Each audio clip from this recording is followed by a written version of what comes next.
Download the Chea Show on the 103.9 The Groove app.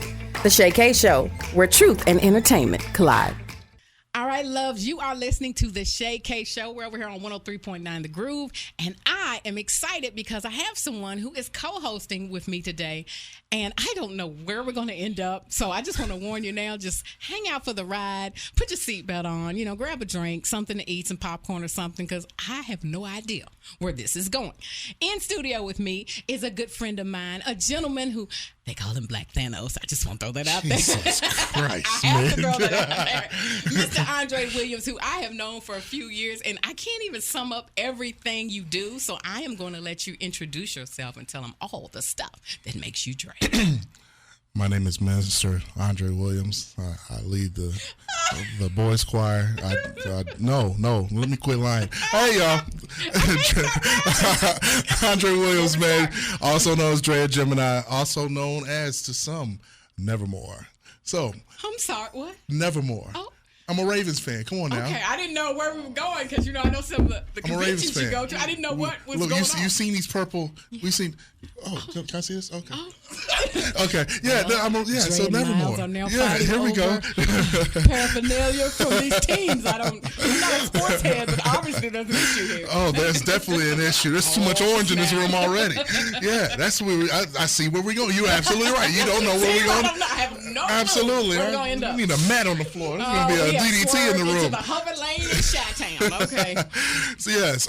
Okay. At one point in time, and still do, speak on it radio on Power 106.3. Shout out to all my Power 106 alumni, including Miss Chea herself. All right. Coming soon in 2023, we're going to move on to the the Speak on the Radio podcast. All right. So location pending. I need to still do some scouting and find out where I'm going to do this thing. Shout out to some of the locations I've been to. Okay. And sorry it didn't work out. So with that, that's where we are, and that's what we got coming. That's what we do. As far as a day job, I'm not telling y'all. That's right. I will not. Don't do it. So, no, absolutely not. I don't need y'all beating down my door. No thanks. At all. No. So how are you doing, lady? What's going on with you? I'm doing good, and I'm just sitting here laughing to myself thinking, yep, this is about to be one. 5 minutes in. 5 minutes in is what you get. I've done enough with you. I already know this. And let me just say, we have done some crazy interviews together. I mean, we had Mama D. That was an adventure. Michael Collier, and in the middle of that, he just called and woke Bobby Brown up. I don't even remember how he ended up doing that. But he was like, let's call him. And I was like, okay. Yeah, I'm here for it. Yeah, absolutely. And shout out to them. Michael Collier just signed a big podcast deal. He was doing his morning show, and it's like an $8 million deal. I mean, he is just a hell of a deal. That is awesome because if anybody deserves it and can do a show, it's him. And so absolutely. It's been shout out to Calvin Brown for keeping me in the loop, and I'm going shout out to Show Up Calvin. Yes, I'm actually going to get Michael Collier on here and interview him. I've had the pleasure of interviewing him a few times. Yes. And being in spaces with him, he's super funny. But anyway, so I just like to see people get to the next level. And we were just talking about Deion Sanders and how you folks do not want him to get to his next level. Really quick, what are your thoughts? Shout out to Pastor Crosby. Yeah. So with that, I hope that the brother actually makes his way out there to Colorado and makes the best of this entire situation. Absolutely. I hope he recruits every one of Nick Saban's best people. I hope he makes Alabama look like Alabama outside of Tuscaloosa. I really do want this brother to prosper. Absolutely. And it's one of those things where some people just don't like success. And it seems with Deion Sanders, everything with him has been successful. Absolutely. And this is now a continued tradition of that. And they don't like him as a successful person, more so than the opportunity he's having, just the fact that he is successful and continuing to do so. I want him to be as successful as that other person hoped that he wouldn't be. Oh. So with that, go Deion. Do your thing, grab them all, win the NCAA championship next year, go for it. And let's just say, he not only is he always successful and he gives his all, but he does it in such a way he doesn't care what you think or say. He does it unapologetically. Yes. And I think that's what, and like I said, I am not a sports head, but I've always followed primetime. I mean, when he and Pilar, before they got divorced, when they had their show, I used to love it. And even then, he just dominated everything. And I thought, to see a black man have that kind of confidence and say, this is who I am, I'm showing up and I'm going to own this space, I think that's dope. And so as much as I'm not a sports head, I would intentionally go and sit through these games just so I could say, well, what did he do? Somebody explain how this is working. I refuse to watch reality shows. I never watched them. I hate them. I can't stand them, because it's not really reality. Dave Chappelle did a skit called The Real World, and that was a reality show, okay? But this other stuff, no. His was the only one that I would actually pay attention to. Him, wait a minute, and being Bobby Brown. Now, I am, let me just say, oh, boy. To this day, if you ask me, one of the best shows ever, I'm sorry. It was just one of those things I could not turn my head. I lived for that show because you didn't know what was going to happen. They didn't know at any given moment. The producer, I was just like, Bobby and Whitney. Crackheads in love is a powerful thing. I couldn't. I just got to be honest. I just didn't understand anything that was going on. After a while, they didn't know when the credits to roll. They didn't know what was getting ready to happen. They didn't care. The microphone came into the scene 1 or 2 times, and he grabbed it and started singing live on the show. You can't replicate that. My favorite was when they were traveling. I think they were in London, but they were at the Hermes store, and she was buying something. Okay. And he was putting like hemorrhoid cream on his eyes because he had bags. And then she was going, give me some Bobby, give me some Bobby, Bobby. And it was just so much going on. And I was like, I would freaking love to hang out with him for one day. Oh, my goodness. No, you wouldn't. I feel like we would have a good time. I feel like after I'd have to go like to rehab just for my mind. Oh, but man. I feel like it would have been so fun because it just any given moment. Like a deer run through the screen. They were like, that's our pet deer. And then somebody snorting a line of cocaine. Then they're screwing over here. And she's screaming, you're the king of R&B, Bobby Brown. And then they're fighting. And then he's making chicken. And they say Bobby can really cook. And I've always wanted to try Bobby's food. No, you don't, because you know what the main ingredient is. He's not using flour. Well, flour is part of the recipe for the other stuff. And then you got to add some ice and some bacon. Okay. So, you eat Bobby Brown's chicken if you want to. Yeah, they dress the chicken in something different. It's delicious. Have you coming back every time? I swear, but that was my show. You know what? I'm going when I get home. I'm gonna find YouTube, and I'm gonna binge watch So watching Bobby Brown. And I'm gonna have a little bourbon because I'm a bourbon. I'm about to have the time of my life. I don't need a date. What you doing watching Bobby and Whitney?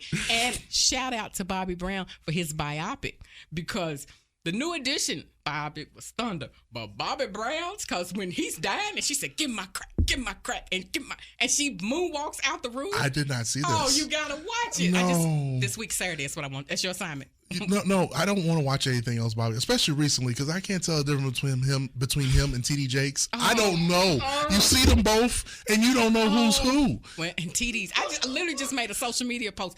TD's Jakes, his shirts are getting tighter and tighter. Yes. They're like airbrushed on him. They are. And with every prayer, it's like the buttons are screaming, Jesus, deliver us. And yes. I'm like, look at TD. And his pants are getting tight. So now I'm wondering about his nuts, because bless his heart, them are not holy nuts. Them pants are tight. Yeah, them nuts are for the devil now. It's a wrap. Yeah, it's like them nuts are cursing at this bless point. Bless his heart. Yeah. See, how did we even get here? I said I didn't know where we were going to go. I don't know, but you want to talk about crack chicken from Bobby Brown and stuff. I don't know how we got here, but see, now I just want some Indies. I want some regular chicken. Rest in peace, Whitney. I'm so sorry. Yeah, that's the best thing ever. I'm going to find it and send it to you. Made my life worth living. I don't know if I'm ready to see this. I wasn't ready, but I enjoyed it. I kept rewinding it. This is a great thing about having streaming TV. Just rewind. I was like, look at this. I was calling the kids, come in here and look at Whitney. And my daughter's like, what? I was like, he's dead, but she's, give me my crack. And she moonwalks out of the room. And you can't make that up. So now they're going to remember what you called them in there to see. Oh, yeah, absolutely. Because you can't make that up. I said, I know for a fact this is true because you can't make that up. That happened in real life. Yeah, that's authenticity. Yes. That is real love at its finest. Black history. That is a Black history moment. You know what? Speaking of Black history, we're jumping all over the place. I'm getting ready to make a petition that we need to move Black History Month from February to August. Okay. For Nice one, I'm sick of it being the shortest month of the year. True. Two, we can't really celebrate how we want to. If we're going to have a holiday, a whole month that's a holiday, why can't we barbecue through it? I don't want to barbecue with snow on the ground. Now, that's a good point. So let's do it in August. No other holidays are in August. Matter of fact, there is a holiday. Send the kids the hell back to school. That's the other holiday in August. Day parties. Yes. Black History Day parties. Come on, man. You know what I'm saying? Kids go to school, get on this bus. Mama's about to go have a bourbon over Joe's Palm Room, and we about to celebrate all this. So we can slide right through Juneteenth in June. Celebrate 4th of July, and then go into August, Black History Month. And that could be like that historical quarter of the year. It could. And then we'll go ahead and end it all of it on Labor Day weekend. I could see in there. The man. chicken, Bobby Brown chicken. Oh, here we at go. the We're picnic, back. we have some Bobby Brown crack chicken or whatever it is. Okay, and then we're going to spend all of Labor Day weekend in rehab. Okay, all right. Okay, that's what's up. It's all right. historical. You really have a thing for this Bobby Brown chicken? I like always, every time I watch him cook, I'm like, I want to try Bobby's food. Because he made these baked beans in one episode. They looked delicious. They looked like smoked, yummy baked beans. And I was just impressed. Smoked. Yeah, it's more smoked. Yeah, okay. This is what you keep bringing up. But yeah, no. And it had Chea, you are telling on yourself. I was Okay. just like, those look delicious. Newburgh, right? Newburgh? Okay. Yeah, shout out to Newburgh. Okay. If my family from Newburgh was here, they would want some Bobby Brown food with. Don't tell on your family. See, no. See, now you talk about now you're enabling. That's what it is. Okay. My fault, y'all. I'm sorry. Let us get back on the path of righteousness. So when I asked Dre to come co-host with me, I said I wanted to do something that was just like fun. But I said, what are things that like get on my nerves? So we're going to talk about unpopular opinions, pet peeves, and then I have just some silly, unnecessary questions. But I feel like everybody should answer unnecessary, silly questions because it makes life worth living. Okay. Or at least at the most. I'll try to answer them as seriously as I possibly can. Oh, okay. Yeah. So I tell you what we're going to do is we're going to go right into the silly questions because we've already went from crack to this. So we're all over. So, of all the things and she I will pulls crack. Yeah, crack up. No. Okay. Real world reality shows, Deion Sanders, crack. Yes. Can we circle back? Crack. All right. So, okay, here's one. Okay. And I feel like we should let you answer too, Miles. Shout out to Miles in the studio. Yeah, Miles, the engineer, just started praying over there. I don't talk. Yeah, well, today I'm going to make you. So here's what's the weirdest item you keep by your bed? Oh, weirdest Oh, item. they just both look to the heavens. I don't keep. See, okay, now here's this. Okay. You are talking to two men I in the did. room. Yes. We are simple creatures. So the weirdest thing you might see from us is the remote control. We don't need nothing else. So like on your Women, nightstand- on the other hand, have lip chap, Yes. have a bag, have tea bags, a bottle of water, a humidifier, a dehumidifier, Dream catchers. a dream catcher. You know what I'm saying? Stuffed animal. Ouija board, Throw whatever pillows else. That because we put pillows on the bed for no reason. Did you say Ouija board? you know what I'm saying? Yeah. No, you think you...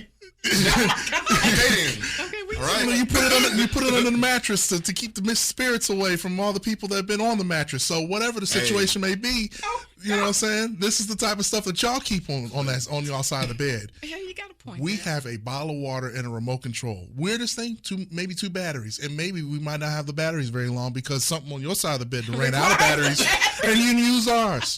So that's the weirdest thing, the batteries, okay? And those don't last very long. And I'm thinking the weirdest thing on Jesus take me on my nightstand actually is an old CD book version of the Left Behind series of books because I saw it when I was cleaning. First of all, Mal, don't judge me. Ooh, I'm a pastor, so like that's just... So I have the audio book version in CD version. I don't even have a CD player anymore, but of the Left Behind book series, and it's still there. So it's probably a collector's item at this. Do you see you have a lot going on in your mind? Like something tells me that you're like talking to the characters in each of these CDs before you go to sleep. It was one of my favorite book series, and I just remember buying the audio book version, and I don't know why I still have it, but it is literally sitting on my nightstand. And I don't even have a CD player now. Just feels like 96. That's so Pretty much. strange. That's when I bought it.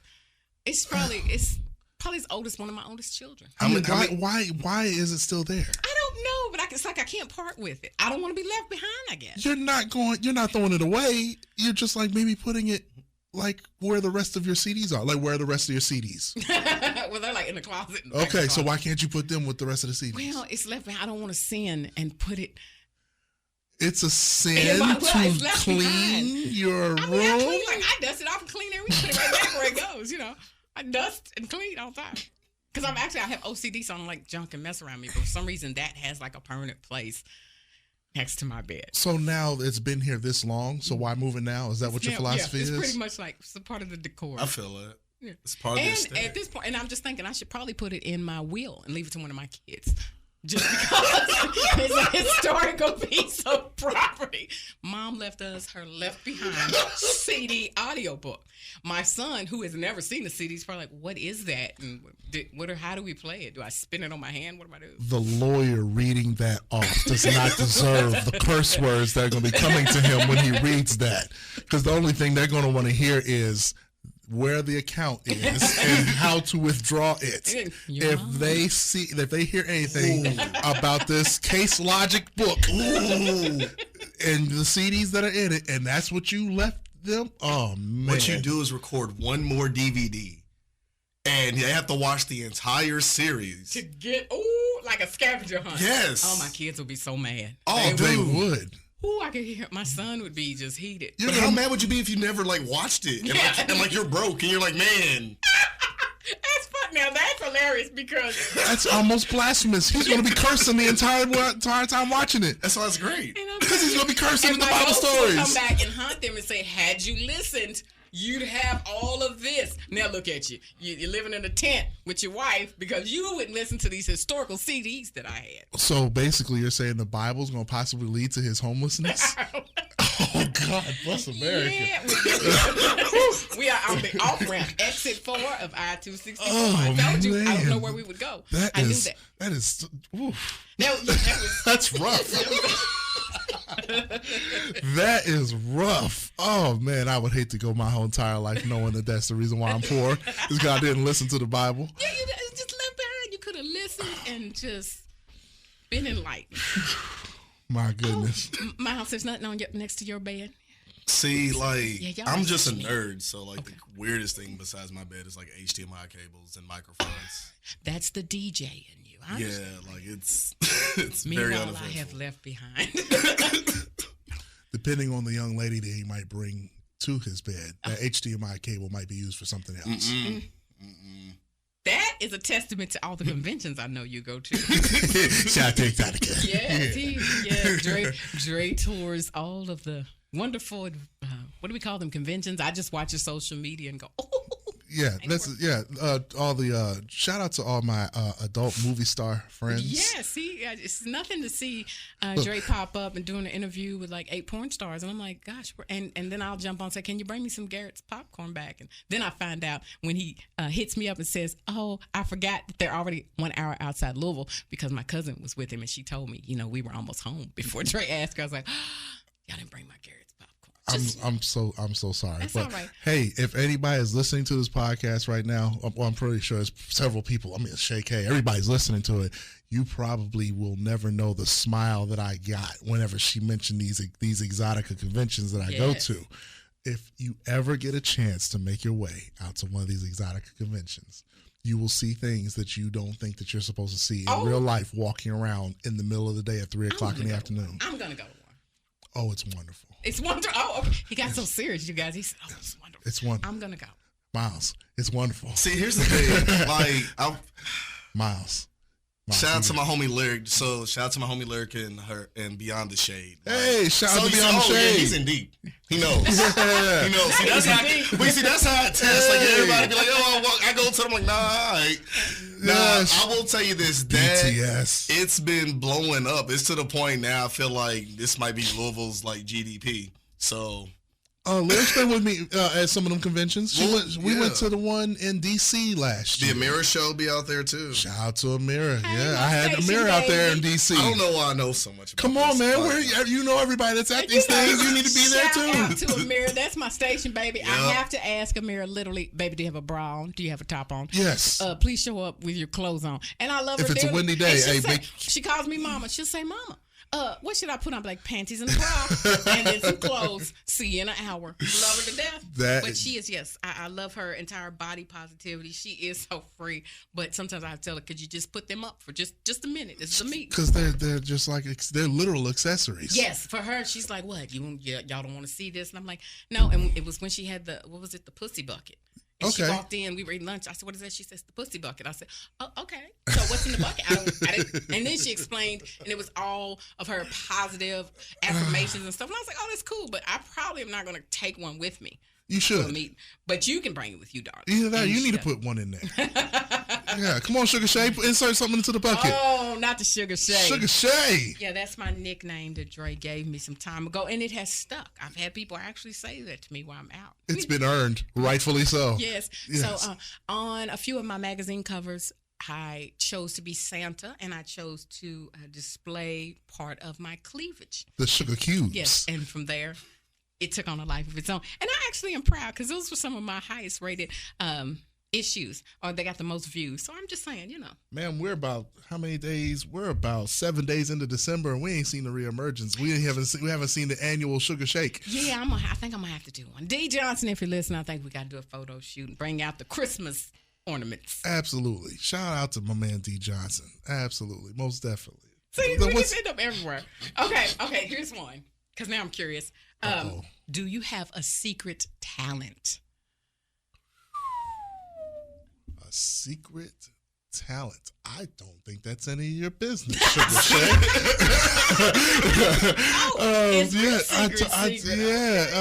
Well, hell, enough people know about it, but so I guess it's. Yeah, I probably shouldn't talk about that. Let me see. Any other secret talents? We're just gonna skip over that one. No. Everybody.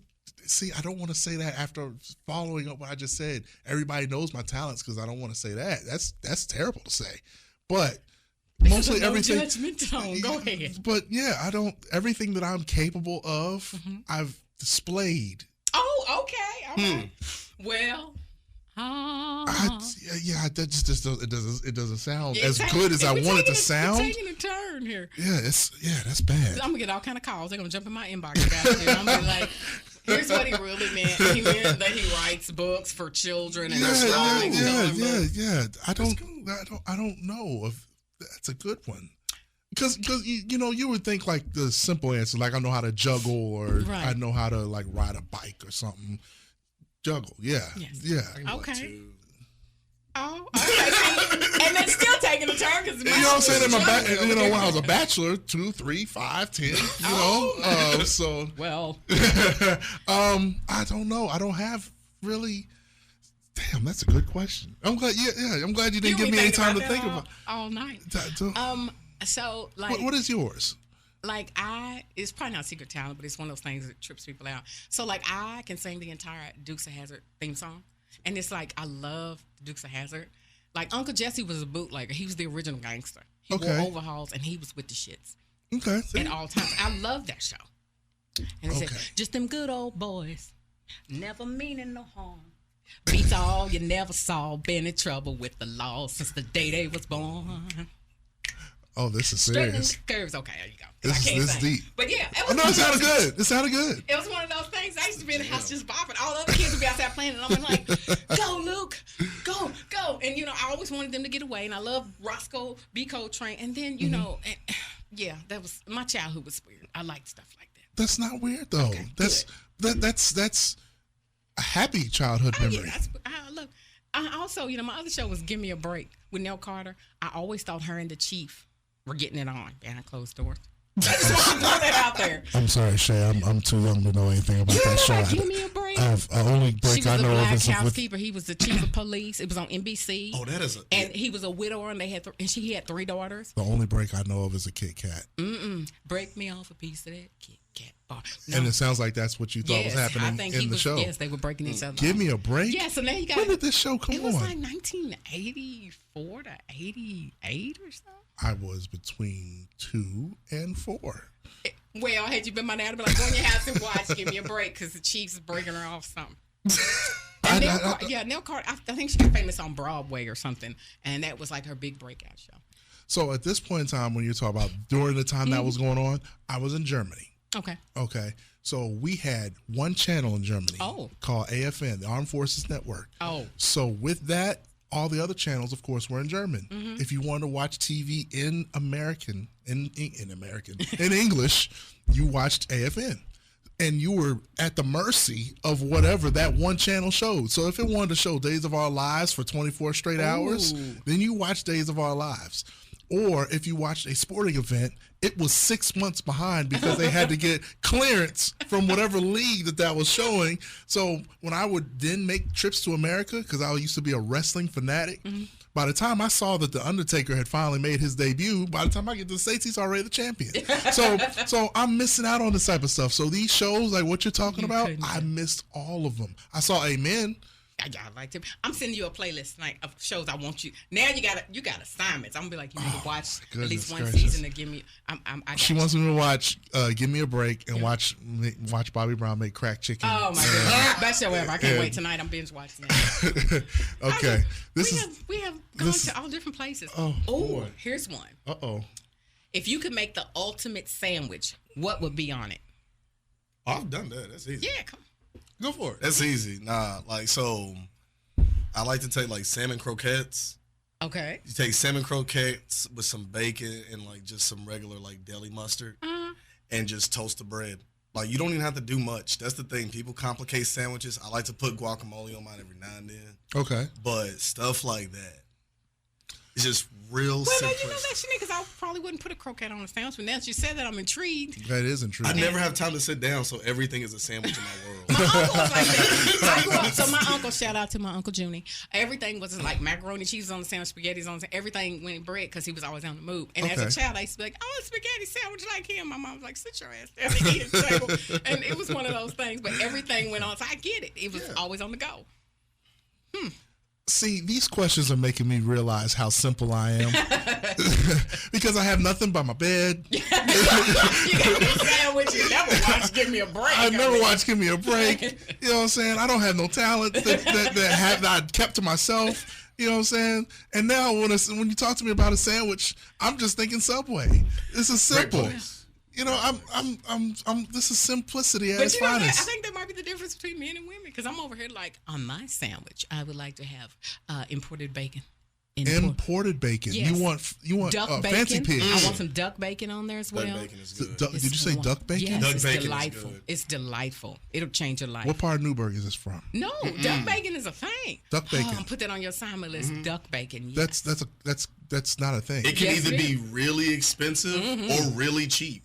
So if you get it downtown Louisville, it's gonna cost you you're gonna spend at least $100 for your plate.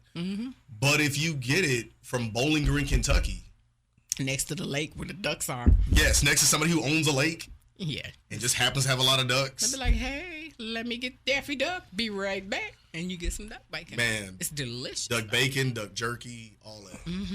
I am okay with Dre my is so Smithfield. baffled. I wish. My little Smithfield bacon in the Kroger freezer aisle. I'm okay. I would like a layer of gold flakes and truffles, and then some imported turkey meat. Couple of imported cheeses. Okay, what do you got against American turkey meat and no, American I just duck feel like get it imported. I'd like stuff. for my turkey to travel to my sandwich. What? Okay, imported from where? I don't know. Let's say No. You got so specific that it has to be imported. It can't be from here. It can't be from North America. So where? And why from this particular country? What have you heard? Well, like, does it rain paprika where you're coming from? Okay, so let's have the turkey come from like Italy because they have such a passion for food. I feel like the turkey would be raised without any type of chemicals. It would be grain fed, free ranged. It would not have stress in its life. It would be able to live its life as the perfect turkey until its day of death came. And then they would gently slaughter it, age it, cure it, and then send it to me for my sandwich with the gold flakes and truffles. So you think the way that it is slaughtered will make an impact? Like you would, if it was slaughtered sad, you taste the stress? If you stress meat out, think about it. There are people that will buy it because of that reason. Yes. Free range, that means they can walk around, live their life free. If you have a stressful cow, that steak is going to be tough. That's a fact. You can taste the oppression in your steak. This cow was oppressed on the job. You know this nation knows oppression. You can taste it. Black cows matter. Okay?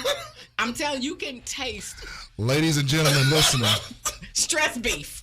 I don't want stress beef. Certain Kroger, like the Krogers in my neighborhood, sell stress beef. It's definitely sometimes not going to be the stress of the cow as compared to the stress of the person that can't cook it. Well, Yeah, but on this imported sandwich, we're gonna have. On this imported sandwich, we're gonna have. Okay, now hold on. Where's the duck bacon coming from? Now I don't mind if the duck is locally farmed, but I would want it from a private. No. You said imported duck. Well, it's bacon. Louisville, imported from Bowling Green. God, there we go. Hey. But it had to travel to get to me, and because it's food, they had to ship it FedEx overnight, or somebody had to drive it here. So everything on this sandwich has gone through some travels to get to me, which is going to make it even more of a special moment because this sandwich took effort from multiple people to put together for me to enjoy. You know I'm extra, so it's right up my alley.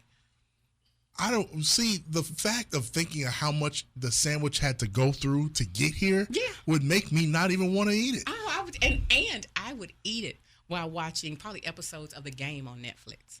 I would just have my feet crossed, I'd be kicked back, and I'd just eat my wonderful sandwich. Season 2 of The Game starts next week. Yes. So season of the new game. This is still going on?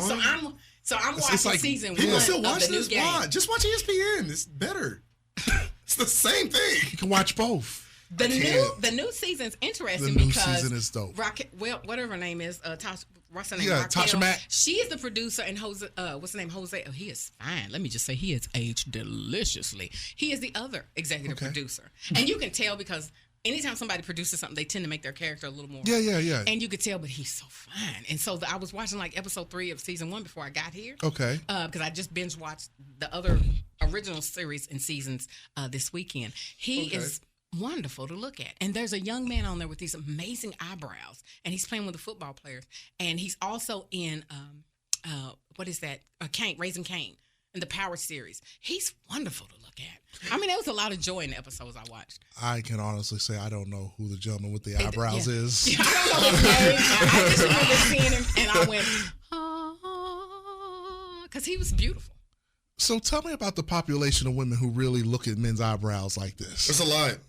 So, I mean, like for that to be a priority, because I know there's women who look at a lot of different things. Like, how many women make the priority the eyebrow? So, there is a certain type of eyebrow that's like full and masculine, but it's sexy, and it like encases the eyes, and it'll grab your attention. I will say that was how my son got here. He had these amazing eyebrows. Total jerk. Spent those shoes from Total Jerk. But the eyebrows were just like freaking killer. The eyebrows is it was like you would see him across the room, and I'll be like, oh, he's no good, but I love him. Eyebrows took your panties down. That is an amazing thing to me. I don't know. There are certain things like eyebrows. I also have a thing for arms with tattoos. Now. That's more lot. I can see that. Like Jim Jones, his arms, oh my God. Now, he always looks like he stinks. He always looks like he needs to take a break. No, shout out to Vamp Life, man. That's my guy. I love Jim. Like, I love to watch his lives. She's not wrong. He's his own person. And, I wish he would have went on and married Chrissy after, 30 million years. And she just announced the other day, at this point, she just no longer wants to get married. I'm like, y'all been together like 20 years. Just give it up. He ain't going nowhere.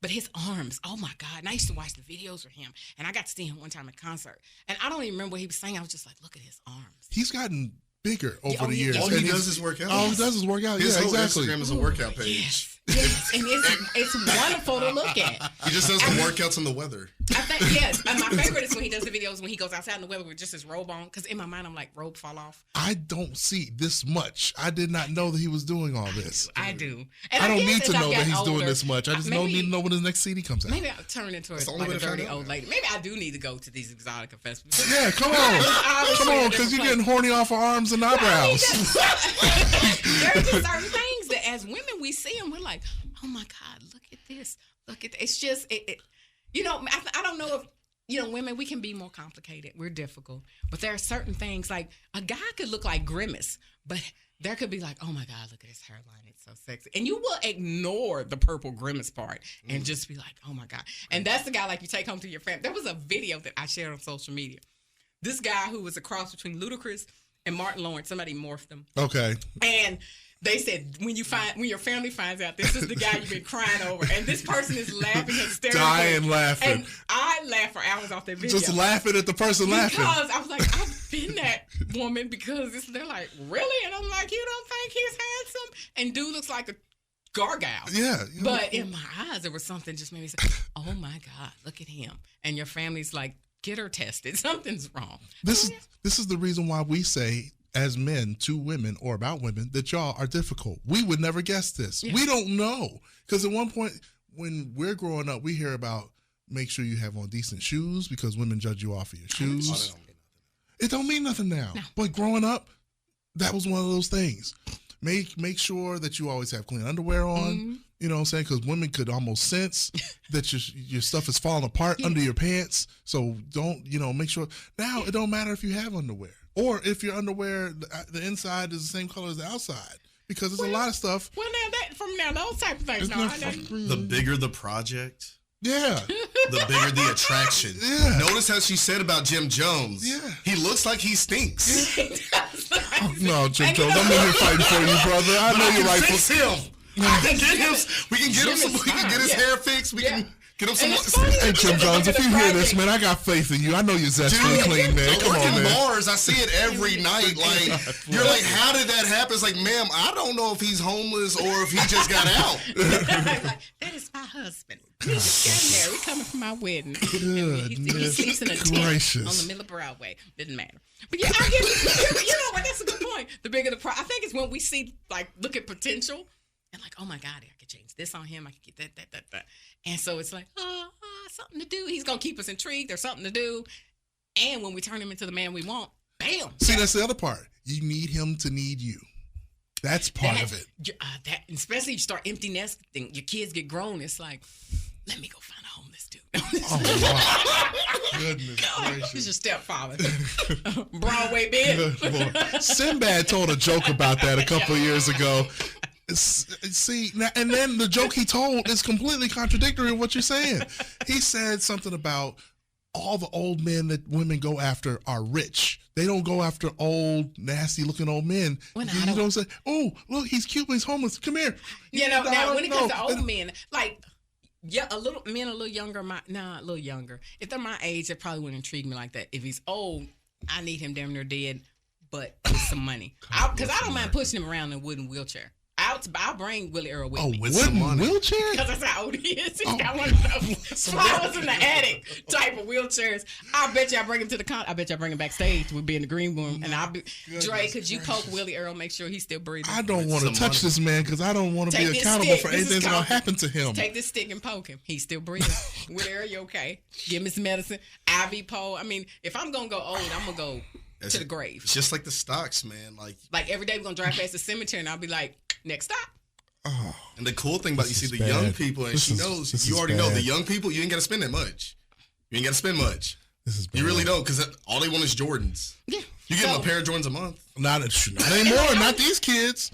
Not you Gucci? Yeah. You got to have a job. Well, you see, that's the thing. Louis Vuitton? Mm-hmm. Now, we didn't say it had to be real, but this. You can get it 18th and Broadway. And speaking of 18th and Broadway, what happened to the mannequins? I'm missing them. Oh, I found a store by the pawn shop. Yeah, the other day, because they would line up like they were going to march. Well, they got RSV too. But the outfits I miss, because it'd be like the dead of winter. And they be like in straight club apparel. And I'm like, And even though they were mannequins, I'd be like, I know they're cold. Yeah. Rain, sleet, or snow. Icicles on the nipples, everything. They still got to go to Kohl's. So you know what I'm saying? They walk from 18th Street over to Kohl's. Right on over, absolutely. They were lined up about to march to Kohl's. And getting Mr. Jerry's barbecue. I'd be like, look at the mannequin girls, they have no head. See, I don't even know how we ended up here. But I actually miss seeing them. They used to give me joy. And remember, he would hang the rugs? Yes. First of all, I said, God, I hope those are display rugs because those rugs have to smell like death, regret, and oppression because they are out in all the weather. All of it. If the city's burning, those rugs are still outside with the mannequin standing guard. And the rug and the mannequin are talking to each other like damn shame. Do you want the West End in your home? You want a little struggle in your dining room for the holidays? All right, you mess around, take that rug home, and somebody crawl from up under that. Crawl from between the fibers. Like it's all 18. So yeah, I just happened the other day. I was like at the light, and I was just like, where did they go? Were you sad? Because I'm used to seeing them. I always felt like I could be like, hey, girls. And in my mind, they were way back. So, yeah, when I didn't see them, I was like, oh, this corner is losing its flavor. It's losing its luster. Losing its flavor. The girls them left. Yes, they did add something. I know that was so random, but yeah, I missed that. Hey, they might be on OnlyFans too. Well. And I hear you can make great money on OnlyFans. See, you got an OnlyFans story there? No. Here's the thing. I work in bars, so the way bars works, either you're a good bartender, you're a bartender that works at 2 bars, or you're a bartender that works and also has an OnlyFans account. Oh. And OnlyFans, like I tell a lot of my friends, is just like podcasting. It's just like radio. It's just like Spotify. Yes. You're going to find out you're not popular. Really fast. Absolutely. Just sitting there naked talking about the news. And like, for real. And you see, there's a market for that, but you see, you got to you got to find your niche. To watch naked news. Like me, I just think it's hilarious. There is a group of people waiting for you to play Titty Cronkite, bro, and for you to go ahead and let people know what's happening day to day. Romeo and Juliet. But you gotta find how to market it to them. Absolutely. So now they get to find out what it's like to be the dude with the mixtape that nobody's buying. Like, people say it's not a job, and I get so mad. I'm like, bro, you got to record the video, you got to upload it, you got to have a video that you have to have a computer that can actually do it. Are you streaming? Like, you got to market it. You got to promote it. You got to go through all of it. And that's another thing. How do you promote that? You just put it on Facebook? How bold are you? Twitter. Yeah, that's where everybody goes. Shout out to all my people on Twitter. And Black Twitter is the most entertaining place to ever be because careers die there every day. Yes, and or they come to life out there. And I'm just like, God, I was on Black Twitter and they canceled. Okay, they canceled Reb Cosby on Black Twitter the other day. But at the same time, when they canceled him, a few months prior to that, they resurrected Rachel Dolezal. Hey. Okay, so I watched her documentary. Did you see her? She had OnlyFans. I'm confused. So as someone, I don't do the biracial bashing. I get offended when people do. I am offended. I'm like, girl, you are not in this club. But I'm she's offended. Not biracial. I know. She can't hang out with us because I don't like that. My thing was, you just want to take someone else's culture and you're not persecuted for being a Black woman, for being biracial, any of that. You just chick who said, I'm Black today. And what got me is when they were interviewing her parents who were lily white. Like, I was like, some of my family look just like y'all. Yeah. And I was like, you just gonna keep on. I identify as Black. I was like, somebody need to slap that out. But she was so convincing in it that she ended up as the head of the NAACP. That's my thing. Hilarious. I applaud it. I'm sorry. I'm just like, that's what I'm saying. So I mean, if you certain things after you've reached a particular plateau, you've got to just let it rock at this point. Because you can't make that just like you gotta let it rock at this point, man. She said, I'm a strong Black woman. And she's a stronger Black woman than the Black woman in the actual organization. And I was just like, it's one of those things, as they say in life, you cannot make this up. This is all real life. And just watching the documentary, I'm just like, she's a trip. She's funny. And I have to say, when I found out she had OnlyFans, I was tempted to subscribe to it. Just like, what is she over talking about? Because I was like, is she talking about her struggles, or is she naked, talking about, what are you doing over there?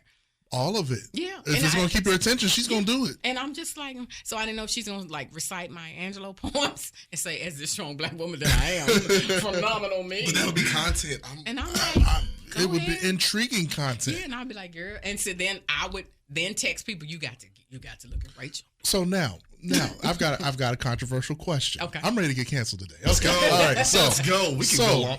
In the midst of a situation where a Black,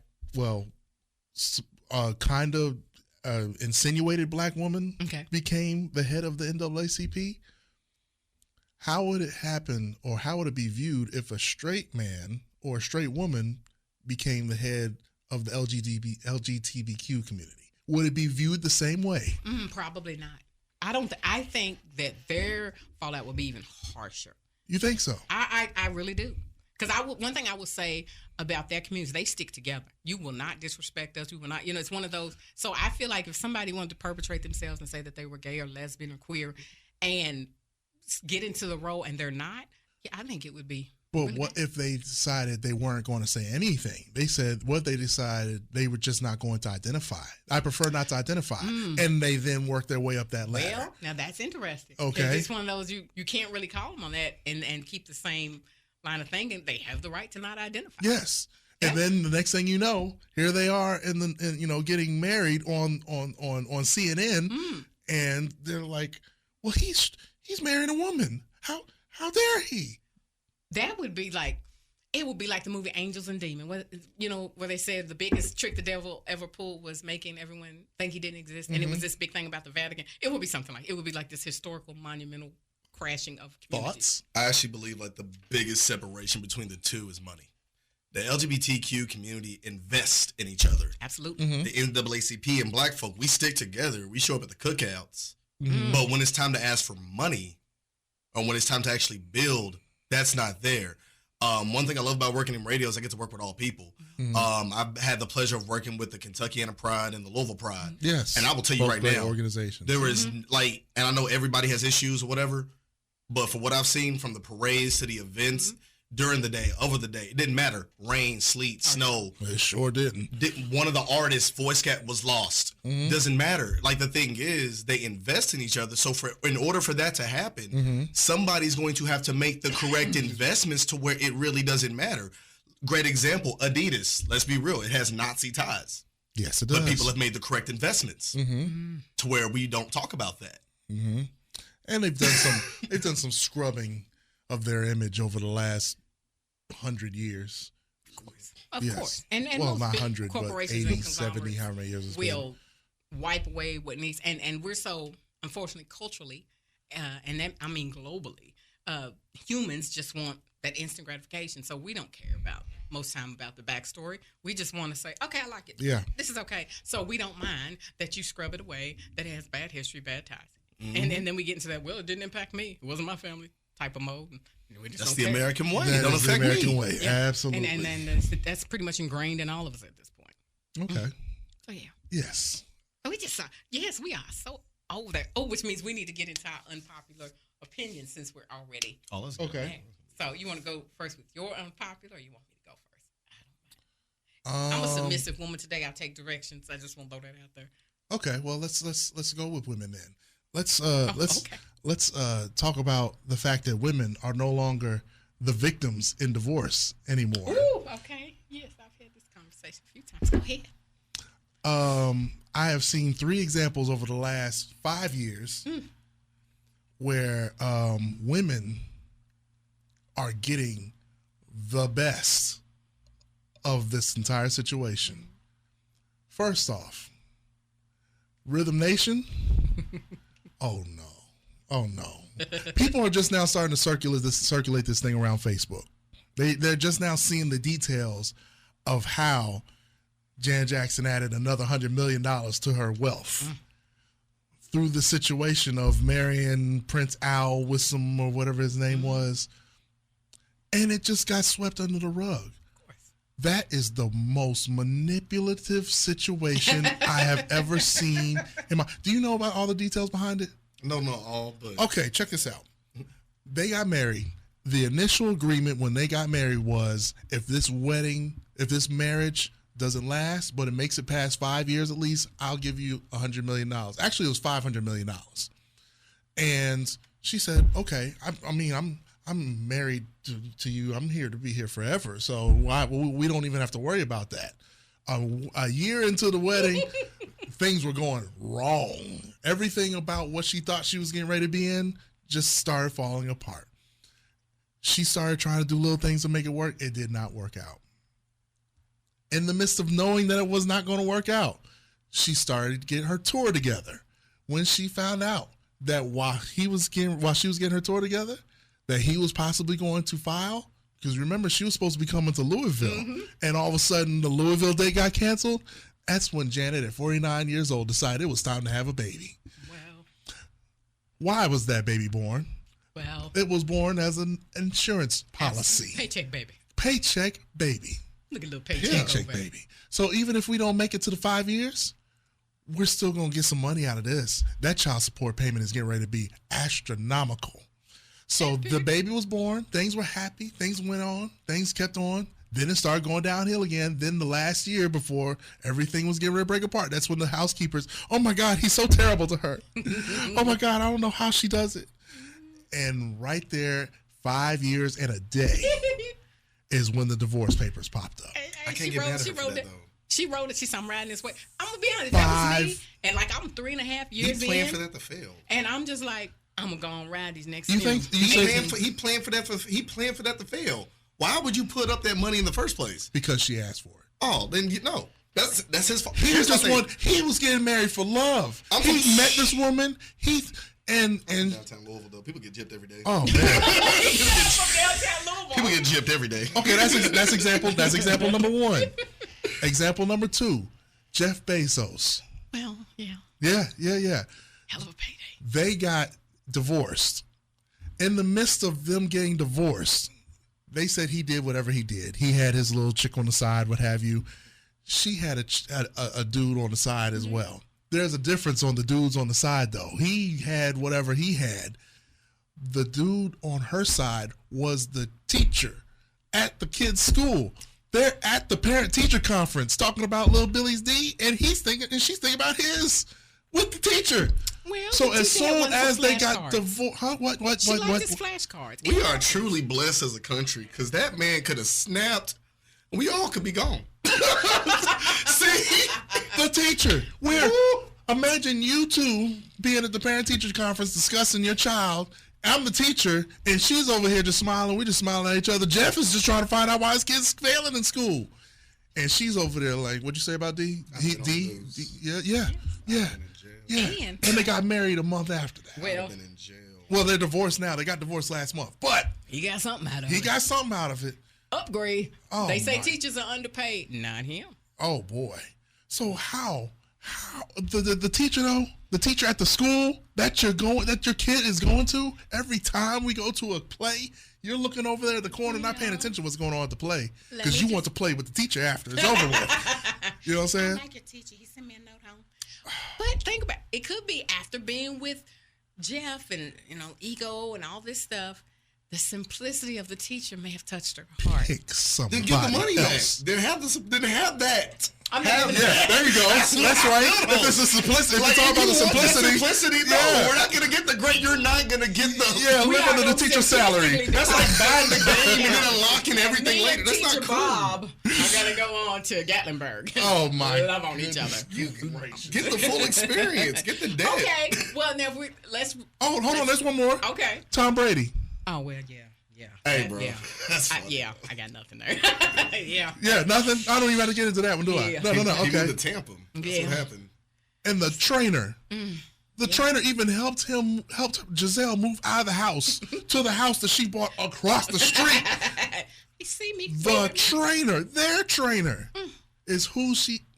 But a lot of times it's the person. Okay, now let's look at what's her name, Wendy Williams, and her husband. Mary J. Blige, she's having to pay alimony to her husband. And whose husband is saying they're broke now? Was it Wendy's husband? It's Wendy's husband. And he's saying he's broke. Now, the thing that got me like about Mary J. Blige, her Kendu or whatever his name is, she should have killed Kendu. Kendu listed in his requirements his parents, their housing, their chef, the mistresses. It was crazy stuff. And I was like, I literally said, screw his parents. I don't care if your parents eat. This is my money. I'm on stage sweating. I don't care about your mom and daddy eating. Screw your parents. I mean, he had everybody listed. And I was like, boy, Kendu is a motherfucker. He was with the shits. Listen.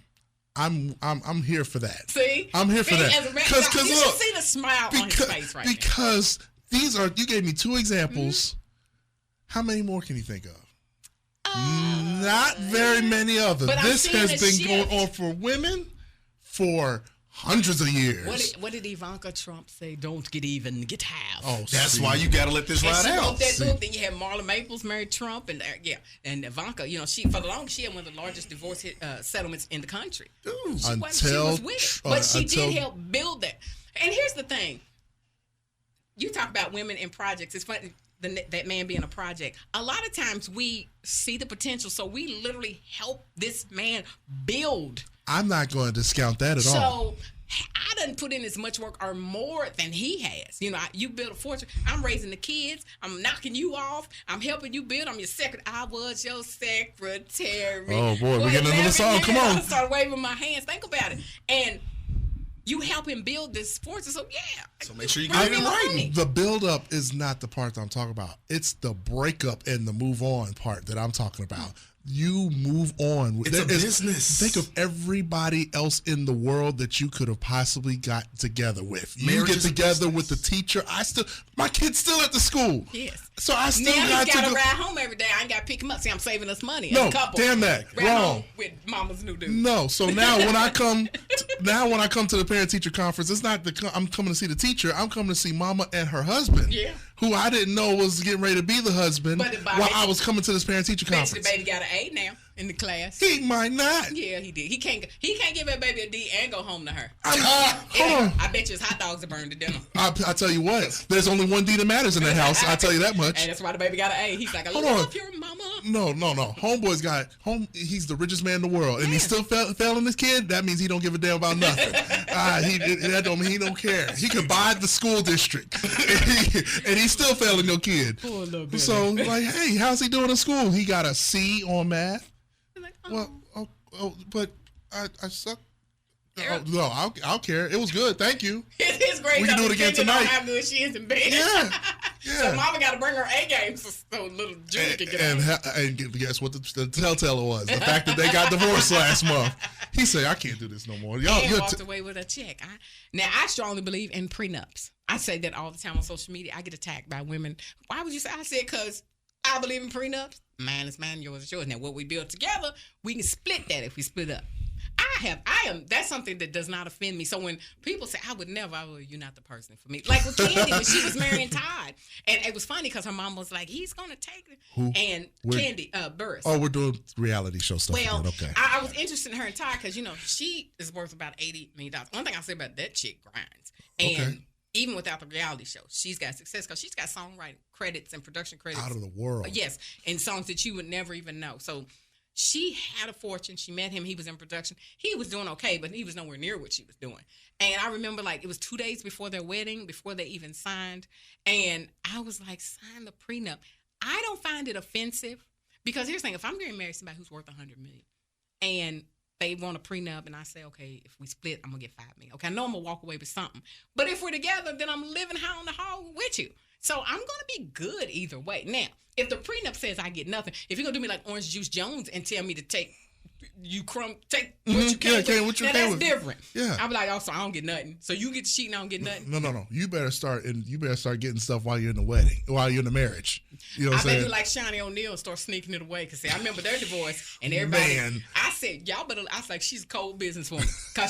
Because she looked at her husband and knew he had whole tendencies and was like, something might happen.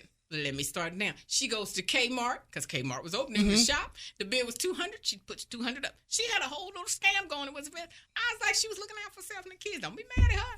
I don't have a problem with that at all. Not at all. I'm addressing the fact that of all the people in the world that you know, between Giselle and then the other one. Now, Janet Jackson, that's a whole different, that's just cold-blooded all the way around. She specifically got married because, look, Michael Jackson's catalog was getting ready to get, undercut a little bit. Nobody was buying Rhythm Nation no more. We don't want to see, that anymore. So, and Joe was still alive, so he wanted his money. Man. So she had to find some kind of way to supplement the family fortune. And she found a lick. Homie was a lick. Yeah. And that's all it was. So it takes me back to me having Willie Earl in the wooden wheelchair. If Willie Earl is the Prince of Istanbul, and I get $100 million, I'm pushing Willie Earl around. I'm just saying, if you invite me to the Yum Center and I pull up with Willie Earl and I'm pushing him, mind your business. I'm gonna break you out for something. I'm gonna take you out for a nice dinner somehow. Now that I know there's a possibility, I ain't inviting you to the Yum Center anymore. I'm like, come on, Willie. Okay. So I have an unpopular opinion. This is something that really bothers me. Okay. And people get so mad when I say it. I hate when people use the race card for anything because it's not an excuse. So I had a conversation with someone. We were talking about somebody who did a particular crime, which they did. And I was like, they did the crime. Yeah. Well, because he's black. I said, no. I said, he did that crime and harmed another human. Mm-hmm. I don't like when people use the race card and they want to excuse behavior. Yes. Do I know there's systemic race? Absolutely. Weaved into the very fabric of this country. It is there every day, all day for all of us. Right. but it does not excuse you doing wrong. And I hate when people want to use the race card to make an excuse or excuse bad behavior. So, and I see a lot of folks using it now, especially in the last few years. Now people are saying, oh my God, they did it because of black. No, they did because you were foul. What you did was horrible. I agree. It's being abused. So then it takes away from the actual issues that impact us every day, because people are just throwing it around and using it for their own self-benefit as opposed to the actual real issues that we struggle with. The crime, that part I agree with. Now, sometimes the sentencing, that's a whole different Oh, yeah. Now and that comes that's the part where the race might actually have some kind of... Oh, well, yes. Yeah, because there are certain races of people who get far less sentences for the same crimes as those who commit those crimes, might have a different complexion and will never make their way out of the institution they're being sentenced to. Cousin Jerome was sentenced to life in prison because he had 2 joints and a bag of weed. Correct. And now he's in Alcatraz. He's over in Shawshank with Morgan Freeman. That's right. And what's his name? Duvay. Trying to dig his way out. And by the way, this is random, but Shawshank's one of my favorite movies. It's one of the best. I'm not surprised at that. Yes, the scene where he tunnels his way out is like one of the most prolific things about life. It means you can go through shit and come out clean on the other end. He digs his way out of that prison, and then he lifts his hands to the heaven and washes the mud. It's wonderful. It's one of those things that I'm like, I was crying. I'm so bad, Bobby. It's a great movie to get people not to go to prison. If you don't want to go to prison, watch Shawshank. Yes, when they would beat the brakes off him, yes, it was terrible. But yes, You're right. Everybody needs a friend like Red. Everybody has a friend who can get them stuff they need. Think about it. You got a friend like Red, you can hit. Like, hey man, I need some discount tickets. I'm like, the plug. I'm just saying, Red was the plug. I know that was random, but yes. So that's one of my pet peeves. I agree with that. Actually, there was a situation that happened this weekend. Okay. Where a little boy killed his mom. Yes. And they were getting ready to start bringing that into the reason why it happened, the race aspect of things, and that has nothing to do with it at all. This little boy was just I won't say irresponsible because you would put that word on a 10-year-old, but that's one of the things. Entitled. It's one of because it had to do with the cell phone or something that was going on. Well, he didn't get his way. He wanted some virtual reality goggles, and she wouldn't give him get him for him. So as a result, he kills his mom. And then the next day afterwards, he goes ahead, jumps on Amazon, and then places the order for what it was that he was asking for. 10 years old, and now they're going to try him as an adult. Absolutely. I have a 10-year-old daughter. People are saying, the boy's only 10. I've seen some of the looks that my daughter has given me at 10 years old, and I've almost gone to knock her down the stairs. So I'm fully aware that she is more than cognizant of some of the things that she will say and some of the things that she would do in the midst of her frustration at me. But she knows better, and she knows I will flick her in the middle of her eyes and they'll touch. So that being the case, she does not. So that was a situation where they were trying to, it was a little black boy. His mom was raising him. No. Because that story, I could tell that story, and it could apply to every race under the sun. Every race under the sun. And it also shows how entitled and spoiled kids are today. They feel like they're supposed to get everything. When we grew up, we asked for something, and if your mama, daddy, grandma, whomever told you, you're going to wait. Mm-hmm. No. Yeah. And you better go outside and play and get over it. And get over it. You couldn't even complain about it. You couldn't even ask the question because I said so. I wish you would say why. Why? Now you're about to get whooped all around the kitchen because you had the nerve to ask a question. And I'm so you're questioning that me. I came up during that era. Yeah. Because now with social media and the things kids are exposed to, kids are not kids. And we're seeing that emergence of crimes committed by adolescents because kids are not kids. Like they don't go out and play like kids. They're exposed to everything, and they're like these little adults. They are absorbing all the adult hate and drama, and we are seeing the results of that. And so seeing that particular story, like I said, I kind of just perused through it, and I was just like, immediately, okay, he knew what he's doing. Because like I said, I have a 12-year-old son. Mm-hmm. I know for a fact my son knows when he says something crazy stuff. Yeah. And, he gets upset or whatever. He knows what's going on. Mm-hmm. So to see that story, I was like, yeah, little dude got mad, didn't get his way. And his response was, I'm going to kill my mama. Now, the question then becomes, because he is still 10, due to some of these games, due to some of these movies, due to some of these things, the fact that virtual reality has really brought some things to the forefront. You know, there's whole virtual. You live an entire life in virtual reality. In his virtual reality, he probably plays at his friend's house. He's probably 21 and 6'12" and driving a Lamborghini. So, how much of the virtual reality aspect of it do you think came into play with him killing his mom? Because did he really think he was killing his mom, or did he know he was killing his mom? I think he knew, and I'm gonna tell you straight up, none of it. Because my favorite thing to answer with that is, what video game did Hitler play? What video game did Pol Pot play? What music was General Washington playing? Let me tell you where it really started. That was probably all slave hymns. America has only had 89% years of peace in its 200 years of existence. If you really want to start, and did you say 8 or 9? No, 89%. 89%. We've been at war. Yes. All we do is fight. We don't have peace. I agreed. None of our kids know peace. We don't know what peace is. True. Because even listen to how we were disciplined. If you ask a question, there will be violence. Good point. America has bred violence because we know violence. In fact, one of our biggest achievements, the war that we won, even in our Star Spangled Banner, we highlight violence. The biggest issue with America is we're just now seeing the hypertension. We're just now seeing the trauma that the country has been through. I have a mom that went through the 60s. I have a mom that went through with that lived the sit-ins. Like, I don't have to go to a book. I can go to and ask her how she felt. Right. She had a mother that went through something worse. She had a mother that went through something worse. Right. And I'm talking that it's not just for black folk, but it's for all races. It's for everybody in America. The biggest issue with American culture is that it's a violent culture. We celebrate violence. What did I say before the show? We love gangsters in this country, man. No matter where you go, no matter what race, you can go to the Irish, you can go to the Japanese here, you can go to the Chinese here, you can go to the Indians here. We love gangsters here. It's cool to be gangster. Everybody, even Trump, even the politicians, even people that hate black people and their culture, guess what they want to be? And gangster goes before black folk. Gangster goes with white folk. Gangster goes back to Al Capone. You look at Louisville, baby, let me tell you something really scary. 4th Street Live, when you take out the trash, you can really take those tunnels and go all the way to Indiana. Absolutely. Like, bro, this town, we built on what, bourbon? Because I feel like, what is that, the Capone Room? Right. One of my favorite places to go, because it is one of the most intriguing, I got to admit, one of the most intriguing places and rooms to be in. Just the thought that during Prohibition, this was the spot where everything happened. You know, Louisville has a huge mafia. There's a lot that goes on. Right. Gangsters made this country.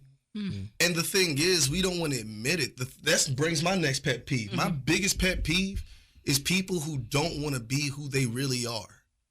People who don't want to really be who they are or really express. Because my thing is this, once I figure out who you really are, then we can break down what can or needs to be changed to help us coexist in society. A lot of people, and I'm going to tell you this, a lot of people are mad at Kanye West.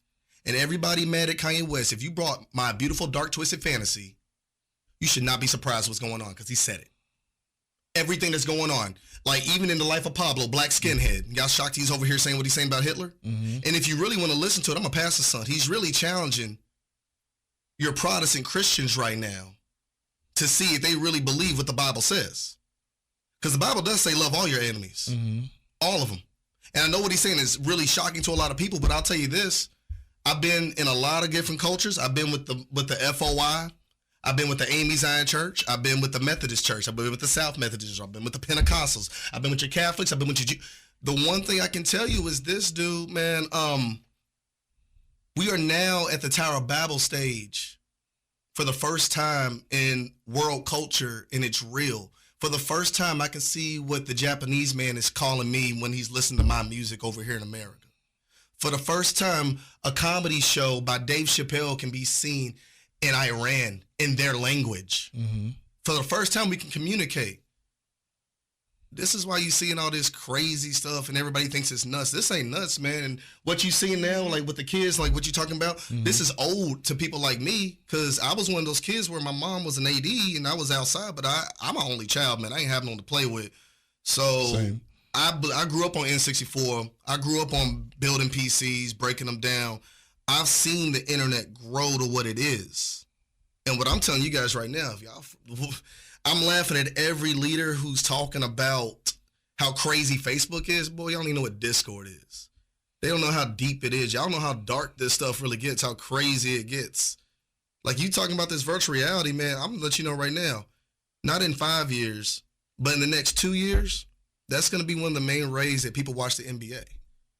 That's going to be that's going to kill Madden. Because for the first time, I'm even building this up so I can DJ clubs.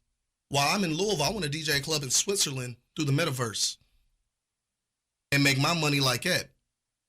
Because, like, dude, I'm telling you, it's way bigger, and the biggest issue, you're only going to see more violence. It's only going to get worse. Definitely. Until America deals with its first problem. It needs to understand who it is. It's always been mad at itself. That will never happen. I feel like the conversation is happening, and I'm not going to say it's going to be a perfect solution, but I feel like one or two things is going to happen. That old way of thinking is going to get aged out, and a new way of thinking is going to start moving on. I think it's going to require a lot of conversation to happen, and a lot of people who have profited off of the way that America was built. They're going to have to possibly end up having to answer for some of this stuff, or it's going to affect them to where that profit that they were getting is no longer going to come in the bounds that it was. And if there's too many of those that have to suffer that fate, they'll stop that conversation from happening. I feel like it happens every couple of years. That conversation starts, some of the people realize, okay, it's hurting our pockets, and the people who have the ways to stop it do. And then it just goes away. And then you'll see another movement. I mean, we had the Black Power movement, several different iterations of it. We had it when Martin Luther King was alive. Malcolm X led it for a little while. It skipped a couple generations. Then here comes the 80s, Jesse Jackson. Then the early 90s, Black Power again, Afrofists, getting some truth about ourselves and trying to, buck the system and so on and so forth. But then again, they find a way to shut it all down again. But it's what you said right there. We were starting to get some truth about ourselves. And one of the most fantastic things about American culture, it will teach you everything you know about business if you look at slavery. Absolutely. Everything. If you want to keep the competition in the dark, don't teach them nothing. Don't let them know nothing. An ignorant competitor is your best friend. Correct. The thing is this. Ignorance in this country is no longer allowed. It is no longer an excuse. I don't care what you don't know. You know how to find it. That's what's changing. And yes, there is misinformation out there. And that's the beautiful thing about this American process, this American experiment we're going through, because it is our job to chisel out what is real, what is fraudulent. And here's the thing, it goes back towards books too, because I hate that's another pet peeve I got. I hate when people are like, oh, I read books, I'm smart. That don't mean a damn thing to me. You reading a bunch of books, you can read a bunch of lies. Agreed. One of the best children's books, almost won a Nobel Peace Prize, was made by Tukey Williams, bro. Just gonna keep it a buck. Anybody can write a book. We are and one thing I love about this generation, when people say, I hate the hip hop, I hate the music, I tell them this: you don't search, you don't research, you don't look what you want. Because there's a niche for everything. There's something for everything. And in this culture, whatever you want, you can find it. I got tired of I got tired of trying to hit up people to make my own shirts. I got me a heat press, figured out how to make it. Got a heat press in my house right now. If I want to make a shirt, I make a shirt. I got tired of DJs in the club being terrible. It's to the point now, you want to book me? Cool. If you don't want to book me, I'll do it in my house. That's just how I feel. I'm one of those people, I get sick and tired of seeing something, I become it. I do it. Radio, same thing. I got sick and tired of not having a black representation in radio. I wanted to figure out why. I'm still here. So my thing is, the question is now, those movements that you saw, we're now going to figure out who's real. Because we were talking about Deion Sanders earlier. Mm-hmm. If you're mad at Deion Sanders, I have a question for you. Why have you not donated to Jackson State? Or any other. Or any other state. Mm-hmm. Or any other NEAC or SWAC college. Kentucky State, Simmons Bible College. Well, I'm getting sick and so tired of so many leaders talking about, the community's so bad, and yet you've donated nothing. You're going on vacation next week. Cool. You've done nothing, period. You've done nothing. And we all know what makes it, and you can ask any businessman, you can give any homeless person food. You know, if you really want to change somebody's life, it's money. Mm-hmm. My biggest issue is as a society, especially Louisville, a lot of black leaders, we need to grow up. Quit pretending like our friendships are going to get us where we need to be. We need to build. Mm-hmm. Like even the parties we throw, we talk about it. They're basic. Oh my gosh, you got bottles. Great. What else? You go to some of these other clubs, bro, they have video boards in Japan, Taiwan, Vegas, where people are coming out of the screen. Someone just paid $200 to get into that. And then you imagine throwing around paying $200 in one of our parties, and you get some broken table with a broken chair. Mm-hmm. Like, bro, that's the thing. Stained white couches. We know what we need to do as a society. We know we need to make these investments, but we're so afraid of, but it's my money. It's my this. It's my that. We don't invest in our communities. We talk about investing, but we don't actually invest. My biggest pet peeve right now is my older generation who seems so stuck on where we are, how bad things are, but you're doing nothing. And it's to the point you got a lot of young people like myself that are just like, you know what? We don't need you. Because it's here's the thing. That's the thing. That's why I'm such an internet baby. There are no gatekeepers on the internet. Look at Kanye West, dude. I was watching Alex Jones before people knew who this dude was because I like crazy stuff. Mm-hmm. I used to research racist stuff like Johnny Rebel. I want to know why somebody hates me. YouTube, if you look up Johnny Rebel, you can hear all of the songs that he made just about black people that all he hates. The rhetoric. Yeah. Exactly. Mm-hmm. But I want to know who my enemy is and why you hate me. What's the biggest issue? Willem McGinnis. He's had a show on all these people's things. You don't need a YouTube. You don't need a Facebook. We could bring back Black Planet. It was there. We had it. Like, my biggest issue is we know how to do it and we can do it, but yet we want to sit here and complain about, hey, this person blocked us, this person gatekeeping us. This is 2022. If you still are worried about gatekeepers in 2022, 2023 is going to suck. Predict that's where our biggest war is going to come from. And what I mean by intellectual war, community war, you've got this demographic who is gatekeepers, because if a person or entity makes their money from the pain of a community, they profit from that. They don't want that issue to go away because they become irrelevant. They are no longer making money. Then you have a younger generation who has everything at their disposal, who wants to change that. They don't want it to change. They're going to clash. So then that goes back, we'll be stagnant. We're going to be stuck. Mm-hmm. And that's where a lot of things are going to go wrong. That's what I was saying as far as the history of how those things came to start to become something, and then somehow or another they either went away or got crushed. But as you said, now there's a little less chance of that happening if enough of the people that wanted to see a change can actually change it. And you see, this year was global. I feel like that's the really biggest thing. The pandemic exposed everything. The pandemic made everybody sit down, and all we could do, bro, we couldn't watch sports. In this state, bro, I'm still mad about the money I missed on that. Because, bro, we were going into Derby and the tournament. Louisville was ranked number 1. And then I knew something was wrong when they canceled the NCAA tournament because, bro, nothing stops that. Nothing at all. But now that everybody's seen it, and if you look all over the world, if you go, I love Twitter because to me that's the real news. Go to Al Jazeera. And then when you go to Al Jazeera, look at the comments. You're talking about is women standing up in Sudan, Saudi Arabia, all over the world. There are protests still in China. They are getting nuts over. I love Apple. God knows I do. But right now, if you wanted a new Apple phone, it's going to be slow because they're rioting for the same reasons we were rioting over here. That's why you saw, what was it called? The Great Resignation? How many times I tell you I'm about to quit? Chea, like I told you that almost like every week. But even I'm realizing that was actually my third pet peeve. People saying they didn't want to work. Bro, we see they didn't want to work because they're getting mad because they're seeing people like YouTube stars and Instagram stars making money. And I even tell them there's work in that. Well, it's more than that. It's more the fact that when it's generalized when people say people don't want to work. it's not the fact that they don't want to work.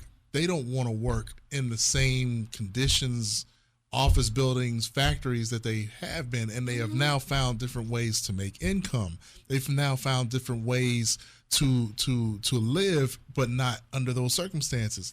Those people are not counting something as simple as the DoorDash and the Uber Eats driver. They're making more than some of the people that are in these office buildings. Because we're not confined. They're Think not about confined it. to Our it. parents, Absolutely. Our grandparents, when everybody wanted to move north or leave, basically, and we're talking about, you touched on this earlier, talking about slavery.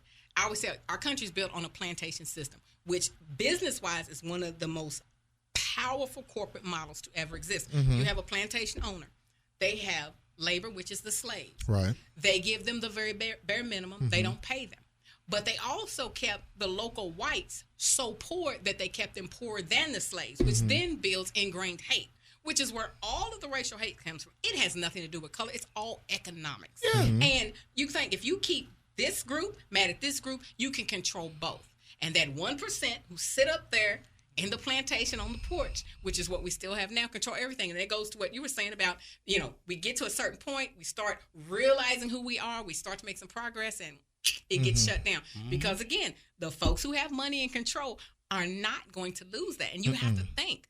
And even in this day and age with so much at our disposal, that's why I said there's going to be a huge uprising between your older generation and younger, because while this group is stagnant and, as you said, still worried about gatekeepers because they are still gatekeepers, some of them are, you have this group who is like, no, we're not going to stand for that. And there's going to be a clash. And that's what happens in a community where you see the left side fighting with the right side. Yep. But again, that's control, because that 1% still has two different demographics mad at each other. So then no peace comes from that, no progress comes, because we're too busy fighting, which goes back to America's violence. Right. It's everywhere. And it's the original and I sin. don't think we'll make any progress. I honestly don't think we're going to make a lot we of progress. will, because even like you said, it's coming back to economics. And what did Seeley say? Until you do right by me, everything you do will fail. Look at the South. Look at Mississippi. Look at Arkansas. Look at Alabama. Because Lord knows, if football season don't come around and y'all ain't doing good, Saban better win. Because if you don't, guess what? Everything going to go down. So my thing is this: until you paid back the Native Americans, after the Holocaust, the Jewish community got paid back. There's economics comes out of war. Black folk here have been at war in America for years and they've never been paid back. And what happens when you never get paid back? It builds interest. You want to know why there's so much crime? We have an overpopulation country. We have an overpopulation issue in this country because a lot of us, to make money, goes back to that kid thing you were talking about. Me and my homies talk about it all the day, bro. I was like, bro, if I really want to make money, I could just have some kids. Call what you want, but look, at least once a year, I'm gonna get some cash back. I'm gonna get something, dude. That Social Security number that you got, that's your barcode. Definitely. Absolutely. They need people to run these factories, these places, but the problem is, there's the jobs aren't meeting up with all the people. And so you talking about people are it's that COVID even showed you are essential workers, all those people that were at risk. Like, it wasn't just black folk. It was a lot of people that they couldn't afford here, just like in the South. They didn't pay back the black folk. They didn't reconstruct the South. That never happened. That mess just piles over. So you get one poor generation breeding a poor generation. And you know one thing that a lot of poor people do? Multiple children. So, dude, it's just a cycle. And until the black generation gets paid their due, their money, it's not going to, I'll be honest with you, I really do believe that reparations is the thing that's going to save America. And black folk, only reason why I say it is this, man. The people need to be economic empowered and black folk need to get what they owed.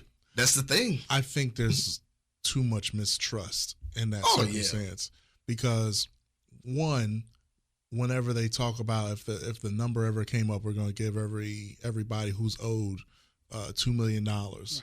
That's fine, but then the automatic question comes from, what are we going to have to pay for it? How is this going to affect us in taxes later down the year? How much of that $2 million are we actually going to get? Because are they going to tax that at the end of the year when you have to pay taxes, like the taxes that you got, and they say, okay, well, you made $2 million this year. How much of that is it going to cost me, and am I going to go in debt because of it? The other part of the mistrust is also the fact that with COVID, as you mentioned, COVID brought out some numbers that people already knew, but they never actually saw. These factories were paying you $12, $13 an hour. Now, because of the fact that they can't find anybody who wants to work, now they're paying the real wages of what they could have been paying. Kids are coming out of high school making $20 an hour. Can you imagine coming out of high school? When did you graduate? Man, 2009.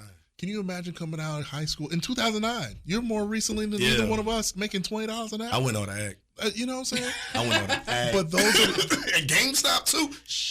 But those are the numbers that are coming out now that they could have been paying this already. So now there's even more mistrust. Like, okay, what is this company? What else is this company not giving me that I should have been getting or I could have been getting that I can now drive for DoorDash and get myself? And that's why we starting our own now. Well, then if we jump back to reparations, this has always been my thought. Do we deserve reparations? Absolutely. But I feel like reparations will be the start of one of the biggest civil wars ever. And COVID really showed me that with all the coverage and being here with the militia and seeing the hate and how it was bred off misinformation. Because you got to understand, if they pay the black community back, OMG, the amount of angry, crazy, over-the-top Americans. So that goes back to that plantation, the poor boca trash, because that's what they would call the whites that they would keep so poor, and the slaves. We're going to go back to have civil war because they're going to really feel a way you are paying black folks.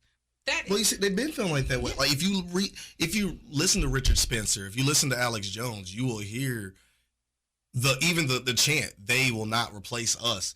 They are now understanding that, hey, when you bring a gigantic amount of people over from another nation, they're gonna keep and that's for why for years they've been a lot of racist white people have been trying to kill black people. Like that's why it was, because there were some people who had that business mindset. See, they're gonna keep having kids.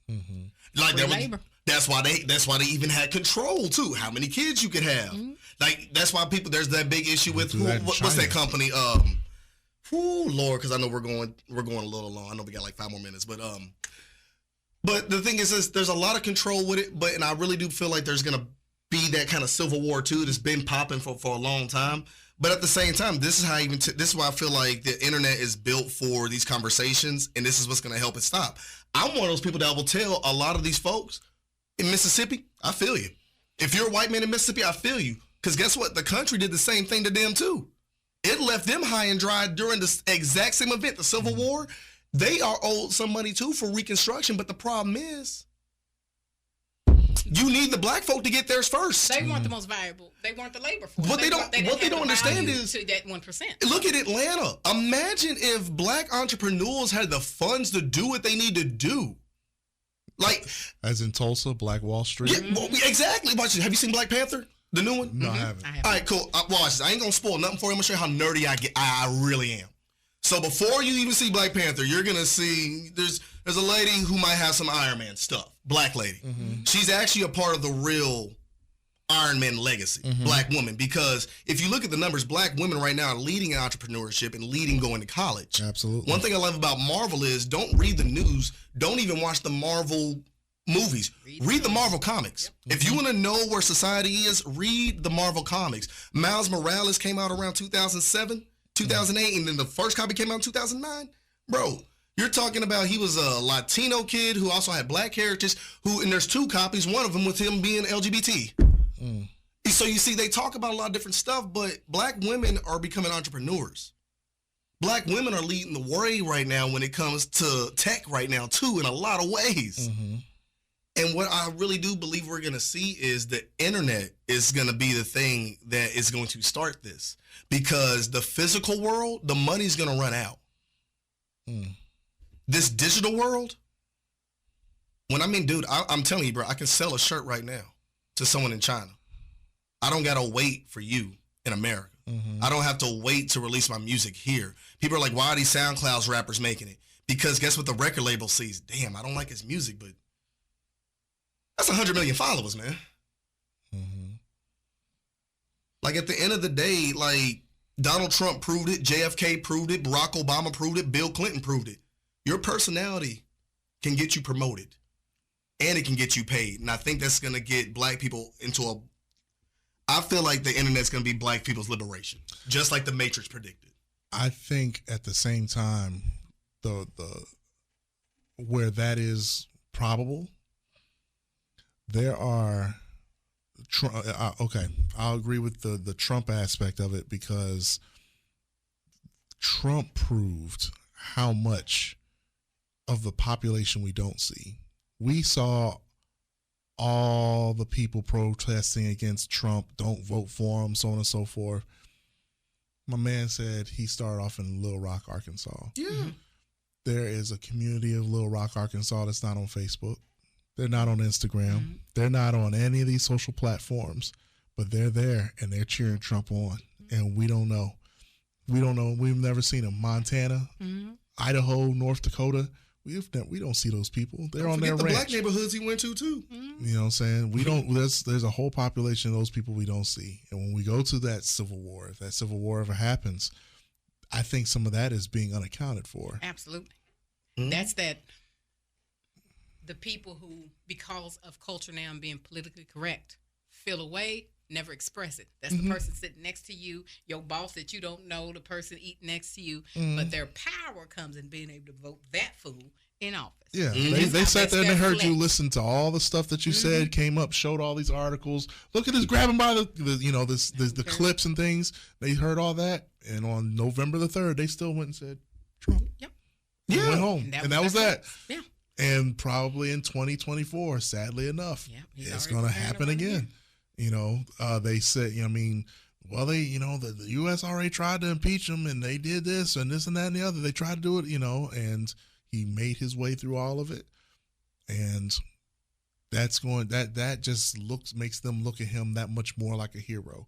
He overcame. Yeah, and that's that portion. When I said their plantation, the people, that demographic of white and poor folks that was really disenfranchised, just like the slaves, they now have a voice using a fool like Trump. Forget education, forget all the other things. He represents us. And they finally had a chance to make themselves heard. Well, you see, some of them are waking up, though. That's the thing.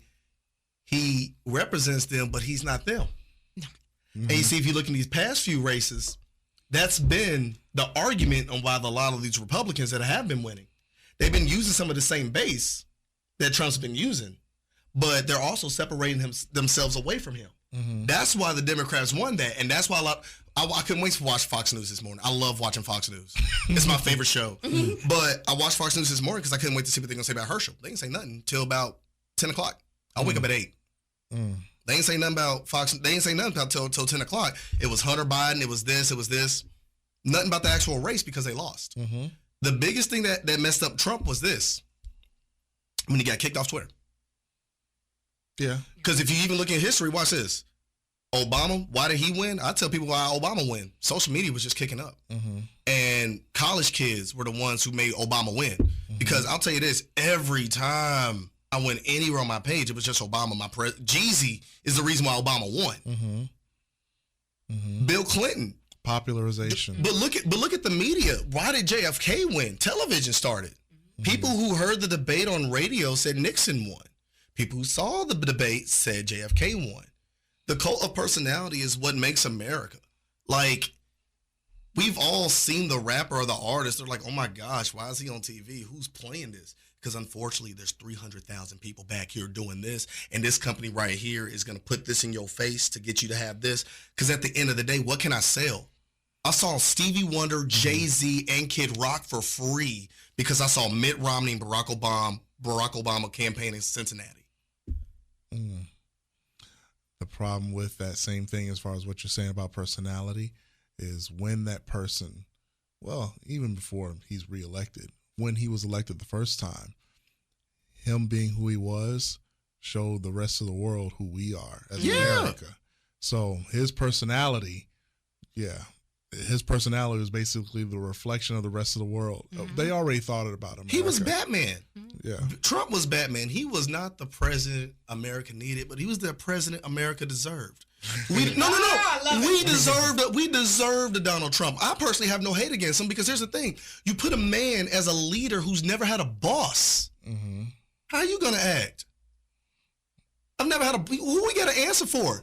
I make more money than the position, my guy. I'm taking a loss here. He was the Deion Sanders and America was Jackson State. Mm-hmm. And they both had the same swagger and bravado, bro. Like, it's the same thing. So, like, the one thing I love about America is the fact that I tell people our biggest gross domestic product is media. Mm-hmm. And you're going to win if your media game is nice. I'm just going to, I will take any politician, and I'm willing to bet anybody. You show me their media and how they're reaching out to people and who they're going to. If I was a Republican, I can get you to win the West End right now. Easy. All you got to do is show up. You'd be surprised how much just showing up would make. There's a lot of people in the West who've never seen a Republican. Just like in Little Rock, Arkansas, if you look at Jake Tapper, if you look at anybody who covered January 6th, they're like, well, I love Trump because he came down to Iowa. He came down here. Representation matters. We say it so much. Mm-hmm. And yet we don't do it for our own people. We say representation matters so much, but we can't do it for Deion Sanders. Mm-hmm. But we can do it for John Yarmouth. We can want him to fail, but we can take Hillary Clinton's money. You feel me? We can want Deion Sanders to fail, but we can take Hillary Clinton's money to build our dream. Shay, why didn't you ever let this man talk when he was in his You see, I'm over here like... Because we go over. That's why. I said, Miles came out the gate and said, see me here. Shay said he doesn't normally talk. And now he's looking at all this when he went on this. I feel like, oh my God, like but I tell I get, it's interesting anytime I have these conversations because I always take it back to the business model. And everybody knows my background is marketing before entertainment. And the marketing, you talk about media marketing. Whatever image I can put in front of America, that's how I'm going to control you. And that is one of our biggest things, the dumbing down of America. Mm-hmm. And even though, that's why I said you're going to have a clash between these two demographics because you have young people, like you said, who everything is at their fingertip and they realize, I don't need you to get this. I can be my own. So then you have this resentment from this demographic. So yes, those are the issues that keep us fighting each other. Yes. So that's why I said we will have a civil war, and at that 1% is still going to make money. Yeah. One of the best. It's a satirical movie, but it's actually true. It's Vice, where they talk about Dick Cheney. That is my movie because just watching how he crafted everything for Halliburton and this war, it was just like. I'm going to be honest. I'm a respecter of strategy because I'm a marketing strategist. I was like, he's one of the coldest in the game, never do it. But and the whole thing is... He controlled an entire globe. Mm-hmm. I was just like, the man was cold. I'm sorry. It's the executive branch. To be able to put that into action. Mm-hmm. And I just said, that is truly how you have that 1%, they craft and they keep all these sects at war with each other. And that's that control. And America is so controlled. That's why I say I don't think we're ever going to get to the point where we're truly free. Oh, no. People don't know. People have no idea how much people control you. Working at Best Buy brought me into a total new world because people really think they're important. The thing I used to love, hey, can I please have your name, phone number, email? You're not going to track me like the government. I put me a little piece of tape over my computer so they can't see what I'm doing. And I used to scare the heck out of people. I'm like, bro, let me tell you something. If I want to find your house, you know what I need? Give me your phone number. That's all I need. Mm-hmm. You give me your phone number, I can find your phone. I can find your house. I can find your daughter. I can find your son. I can find out where you live. I can find your address. I can find how many cars you've had in the past years, where you work. All I need is a phone number. So if you think all I need is a phone number, what do you think someone who has invested $35,000 into a CPU room can do? Mm-hmm. Like, that's the thing. People don't understand. We were being tracked before computers, baby. When you said a movie and you was referring to the dumbing down of America, mm-hmm. I thought you were referring to the movie Idiocracy. That's why I love that one too, because that yes. Oh my God. First of all, I went to bed. I woke up, Trump had won. I said, this is a nightmare. I said, I live in a real nice Saturday Night Live skit, and I'm living in an episode of The Simpsons. Mm-hmm. And first of all, shout out to The Simpsons, because this is one of the most prolific cartoons ever, because I was like, The Simpsons has predicted everything. Mm-hmm. And at this point, it's a little scary. Yeah. Because I'm like, okay, wasn't it Matt Groening? I need us to check and see if he's human, because yeah. But he's also one of the co-writers of Idiocracy. Now that I did not know. Yes. Because they study America. Because that was a funny movie. It came out as a comedy and now it's a documentary. It sure is. It is a good idea. And Trump is an actual WWE wrestler. He is actually in the WWE Hall of Fame. Macho Camacho, is that what the President Camacho? Yeah, that's exactly what this is. Terry Crews. We actually had a wrestler for president in this beautiful country of ours. What else you got for us, Shay? Look, we just going over. I let Miles talk. He came out the gate. I just lightweight feel all proud and everything. Okay, so I have another unpopular opinion. Okay. I don't think Beyonce cannot act. Let me say this. I'm not a big Beyonce fan as far as performer, but I think she's a hell of a performer. As talent-wise, she's okay vocally. She's one of the coldest marketing ever. She's a visionary in that way, and I respect that because she dominates. But when I look at like the skill set acting, oh my God, it's horrible. Bless her heart, I feel so bad. What's the last thing that you've seen her act in? Because I haven't seen her in anything. I know when she was in Cadillac Records and she played Etta James, upset me. The songs. That's why they put her in Lion King as just a voice. Yeah, yes. That's how you get around that. I was like, bless her heart. And like I said, when it comes to because I can't debate this one. I will say, on stage performance, she's flawless. Yeah, she's second to Michael Jackson. Because I said, well, she's a performer. She gives her all, and I respect because that is some hard work, and that makes up for where I think she lacks vocally. Because like I look at Kelly Rowland, and it's funny because with her dad being the manager, I used to tell folks, I'm a parent. If I have a group, you best I'm pushing my daughter to the front. I don't care how much I like you and adopt you and your manager. That's my baby. So Kelly Rowland, who has this amazing voice when you really listen to her vocals, a rich, soulful voice. Beyonce was commercial, and she dominated. So I can't knock her for that. But boy, when I see that child act, and just like Dreamgirls, I love me some Dreamgirls. That was a good one. But every time she would talk, I would just cringe. I said, oh, baby, bless your heart. Now listen, that's my song because she put her soul into that. She hasn't, I don't think she's been in anything probably in the last 5 years. What was the Black Panther? Like the Pink Panther? What was she in? No, with the little man, the little midget. Austin Powers, and she was gold. She was everything she was supposed to be in that movie, pretty much. Bless her heart. Bless her heart. She's not. But anytime you say anything about, I will say this: the Beehive does not play on Twitter. They'll kill you. But you see, that's what you need. My hairstyle. Shout out to the head of my glam squad, Darla Styles. She said something about Beyonce woke up to death threats and stuff. And when she tells the story, it's hilarious, but it's a little scary at the same time. Boy. She said they was coming for me. I had to block. It was a lot. Thousands of people, all because she said she didn't like Beyonce. And she doesn't have this huge following. She just follows a lot of celebrities. Yeah, and you speak people got time on their hands. Man, they all had time that day. They was going to her mama's page. We're going to kill your mama. It was a lot. And I was like, God, Beyonce. I've got one more pet peeve. Can I get it out? Okay, all right. The overprivileged. Oh, I'm sorry. Is it overprivileged? Yeah, the overprivilege of your city's Louisville celebrities. Why do some of your people in this city feel so entitled? Because they ain't never had none. As my grandma say, act like you've had something. A lot of people you know what they say, act like you've been there before. A lot of them, they've been nowhere. This is a lot of them. This is their first time. Ain't gonna be the only time too. But it's one thing for them to act that way, but why do people latch on to it? Because they haven't been nowhere before. Because it's ridiculous. Oh, there's some now that bless. Because there's one. I'm not gonna say no names. We're not gonna say no names, but there's some. But when I tell you, it takes me to tears laughing at her. She says she's the coldest, and I'm like, girl, don't nobody know you. I don't. I book artists. I get calls. Nobody knows you. Exactly. You book artists. Yeah. Drake. If you want to book Drake is expensive. Oh, absolutely. Very expensive. Yeah. You know what my favorite kind of party is right now, and it's the biggest scam. And black folk, we need to get on this scam because my girlfriend went to one, and I was so mad. She went to emo night. You know what emo night was? Emo night. Okay. Dude, I listen to everything. And I like emo. I get some crazy-ish. But emo night, and I was excited for her to go. I had to work, and I was like, cool, have fun. She goes, Miles, it was just a laptop, and they were playing some songs, and they dressed like the characters.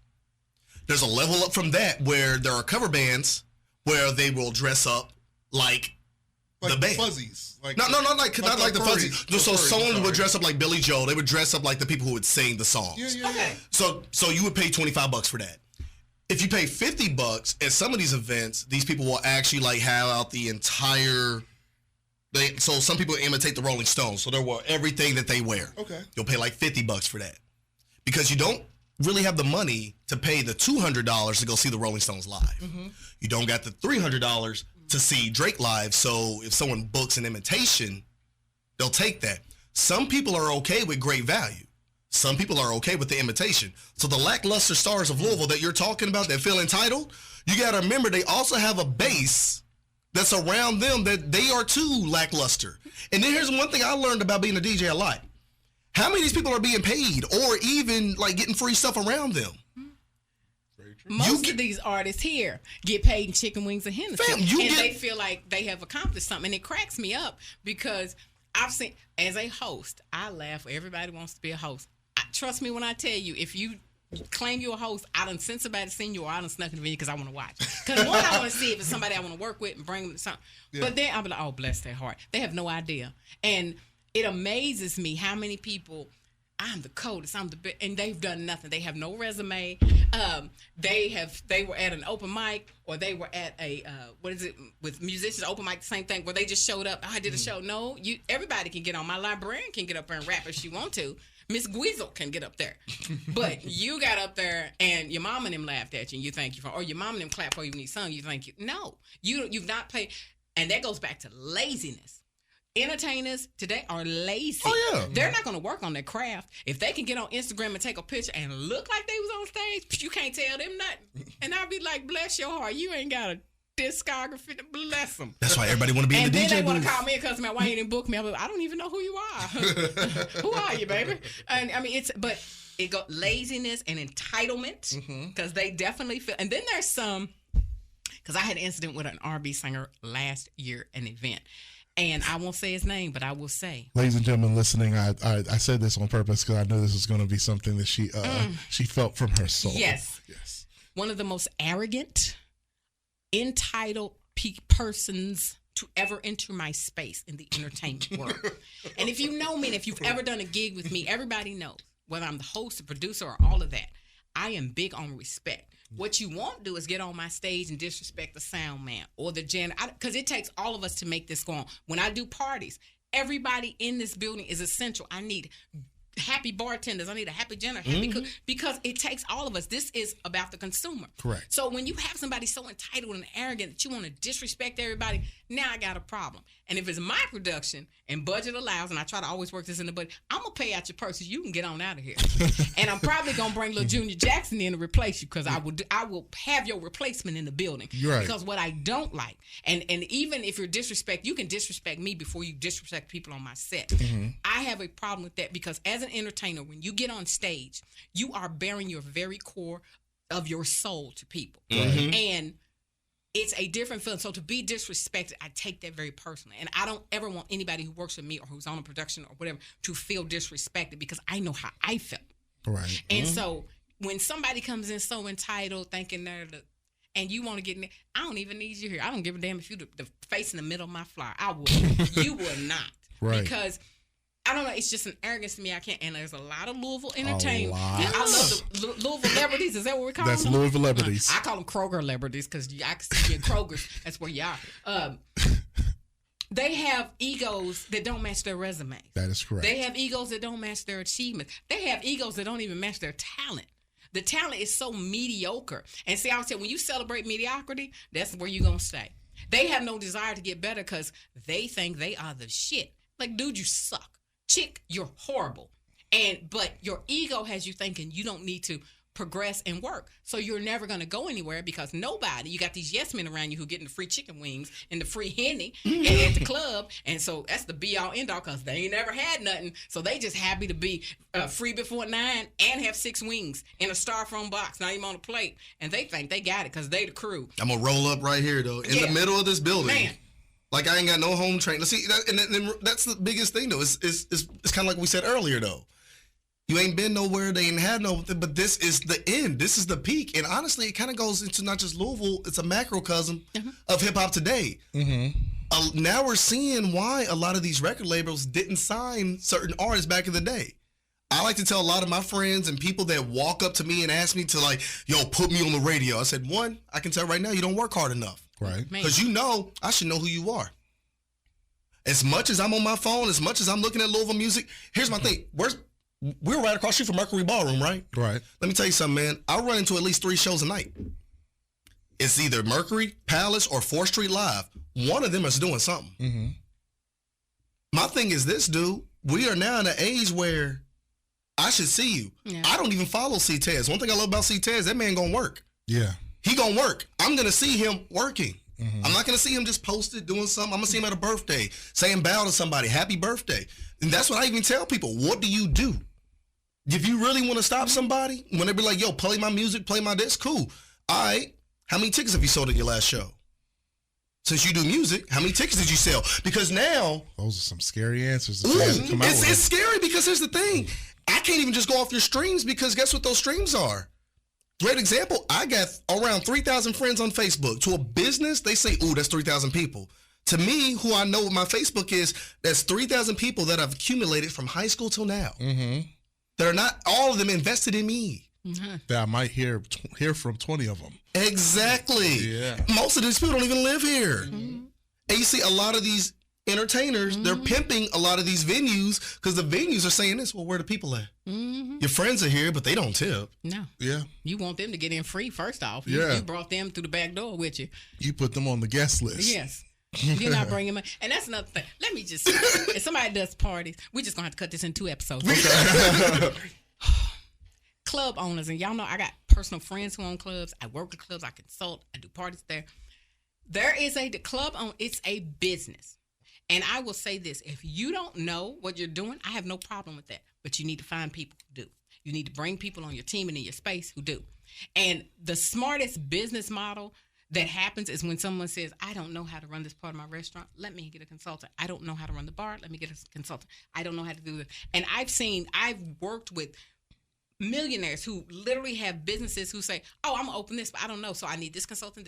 And they put everybody into play because they know they're going to make the profit. So, but the problem with that is for as much as they plan, they don't plan a budget to hire somebody to help with them with something like that. In our community, like, you how much? I get that all the time. I don't work for Hennessy and chicken wings. And then on the consultant level, my billing rate is high. And actually, it's going up January 2nd because one of my peers ripped me to shreds because I don't charge as much as he does. And I was like, you're right, I should. Because they don't see the value. But then they also want to get mad at you because you didn't work with them. Like, make up your mind. They want you to do it for free. When you won't do it for free, now you think you too good. Like, I'm not supposed to eat. My kids aren't supposed to eat, but I'm supposed to build your dream. And see, that goes back to that cultural, that crabs in the barrel. And not investing in each other, not willing to people aren't willing to invest in themselves. A lot of these entertainers don't even want to not just study their craft. If you are, like you said, an entertainer, one, we should hear about you. But if you're a comedian, you should be at open mics. If you're a singer, you should be at open mics. If you are a host, you need to be. I study other hosts. When I go to a concert, if there's a host, I bet you I connect with them so that I can talk with them and see what they're doing. I invest in myself. I try to keep myself at the top of my game. But that's because I love what I do. A lot of these folks don't love what they do. They love what it look like. And they love what comes with it. Exactly. That's what I'm going to say. And this what comes with it. I'll never forget, before me and my girlfriend started dating, I told her, I said, look, if me and you start dating now, I need you to stick with me. I said, because before I commit, I didn't want to be a DJ. I really do feel like it was a calling. I didn't want to be a DJ because I knew what the stigma was. I knew what I would be inviting in my life. And so I even told my girl, I was like, this is going to be a main priority in my life. This is going to be something you have to build with. There's going to be some terrible days. There's going to be some ugly nights. You got to rock with me because I'm not trying to be one of these DJs 40 years old hitting on somebody's college kid. I'm not trying to be one of these DJs feeling like I got to cheat on my wife from club to club. I want to feel like, no, this is my business. Right. Like, you feel me? Like, I want to be professional. I don't want to be one of these DJs that feel like I got to get stupid drunk before, during, after. I got to come back the next day, show y'all that I'm drinking. The next day, show y'all that I'm drinking. You should only see me when I'm performing, bro. Right. But you see, the thing is, like my mom used to say, act like you've been there before. Absolutely. A lot of these folks doing this now, they ain't been there before. This is their first time. You go back to their resume. What were you in high school? Who was you in high school? What was you in middle school? What was you in college? But then they find this entertainment thing and they see what it comes with it. My girlfriend likes to call it the best. She goes, you are really just the man with the squeaky ball, and these are a bunch of puppies. You're right. When you're entertaining, you just have the squeaky ball. And for that one night, everybody's attention's on you. And not everybody knows how to handle that. I'm grateful that I grew up as a pastor's son. And in a way, I had a performance every Sunday. every Saturday and every Wednesday and Fridays, Mondays in the summertime. So like, and vacation Bible school. So like, my girlfriend can tell you, I can't stand attention now. It's to the point now we get on stage, we do that. She can tell you, I'm done. I'm asleep. Y'all ain't gonna see me for the next 2 days if I get another day off. But it's the question is who's putting in the work, who actually wants to work it, who wants to be the best. Do you want to be the best at it? Because I tell people straight up, I don't hide from it. I don't care who I'm against. And I know why I'm not in some club, because, I wouldn't put me in your club either, because I know what you got. Because I tell people, I said, every dead spot I've been, I said, I DJ 4th Street. Don't tell me how hard it is to dead. I DJ 4th Street in the winter. I DJ 4th Street in the winter without my music. I DJ 4th Street in the winter without my music with sometimes broken equipment. 3 different boards I got to memorize. And you struggling, and you're around your friends and people that look like you. That's a privilege. That's a different story. You see, that's the thing that hurts me, because you see, you know where I work. Every venue, every black venue that's struggling right now, I'm gonna tell you this: there's no excuse. There's no excuse, because you know who to call. You know where you be at. You know we got the people what you need to fill your venue, but you know you also need to work on your venue. Is your food right? Are you pouring correctly? Do your bartenders know what they're doing? Is it well lit? Do you have the right security? Do they know where they are? Are they placed in the correct place? Do you have a social media presence? Do you get back to people on emails? We can't do the basics. How is your customer service? Who? Testify. Does it take 15 minutes to get a drink when I first walk in? Am I greeted when I first walk in? It's going to be some mad. Chick-fil-A should be more packed than you. That's my thing. Chick-fil-A shouldn't be more packed than you. Yeah. Put that on social media so I can share it. I'm like, that's my next it's part. that simple. Chick-fil-A should not be more packed than your party. It's that simple. And we go That's with the party truth, though. promoters. It's no different. There's the ego. Everybody wants to do it, but they don't know. They don't know how to do it. And one of the things I told some folks, I said, here's the thing. I said, there's a formula when you do a party. That's where the teamwork comes in. Your DJ knows high music, low music, when to get them to the bar, when to get them. So that's another thing. People want, my homie, he's a DJ. He didn't study his craft. He don't know what he's doing. You don't know what you're doing. This is just people in the room. Then you're mad because you don't make any money at the bar or the food. Yes, because you made them dance all night and you never had a drop so they can go get drinks. You never did anything that's in the formula that works. And then you want to be mad at this person because you didn't make any money. No, you didn't make any money because you know what you was doing and you didn't ask the right people. Or when the people who knew how to do it came to you, you didn't want to pay them. And that's what's happening in Black. Oh, dude, that's why I just laughed. My girlfriend was. This is why I love my girl Kayla, because she sticks by me for everything. And shout out to Kayla. Boy, big shout out to Kayla. Because she was here because she can tell you I did this DJ stuff through the pandemic. So everything you seen was when it was nothing, when nobody had nothing, and I was getting kicked out of Baxter's because the police was shutting us down. But that's my thing, though. You feel me? My biggest issue, I wanted to ask those questions. That's why I went to a Baxter's. I wanted to be like, why ain't no black DJs in Baxter's? That's fair. Why ain't no black DJs here? Why ain't no black DJs there? Why are we afraid to go here? Then I started asking my black DJs, why are y'all afraid to play country? Why are you afraid to play pop? Why you afraid to play rock? I'm gonna tell you this. One of my favorite things to do in my black sets, what's that song, Ice Cream Paint Job? I'll even let you listen to it. There's a song called Whore. Okay. Black metal. It's like the most black metal thing, but I'm telling you, when you start hearing that bass line, that bass riff, you can't tell me it don't sound like some Future song. You can't tell me something like that. And like right now, we're in this house music kind of phase, right? Yes. But here's the thing, dude. If you've been listening, Kanye did that a long time ago for a while. Mm-hmm. If you really know hip hop, that's where hip hop really started. Because what did we use? House music and disco records to make our stuff. Mm-hmm. So you got these cats talking about it's new, but it's people who don't do their research. It's people who don't know what they're doing. And it's people who know how to profit off people's personality. They know that, oh, you're my family. Oh, we went out to school. Oh, we cool. Yeah, let me bring my family. And that's all it is. We're just bringing our friends, and we don't care about the profits. I'm an instant entertainer.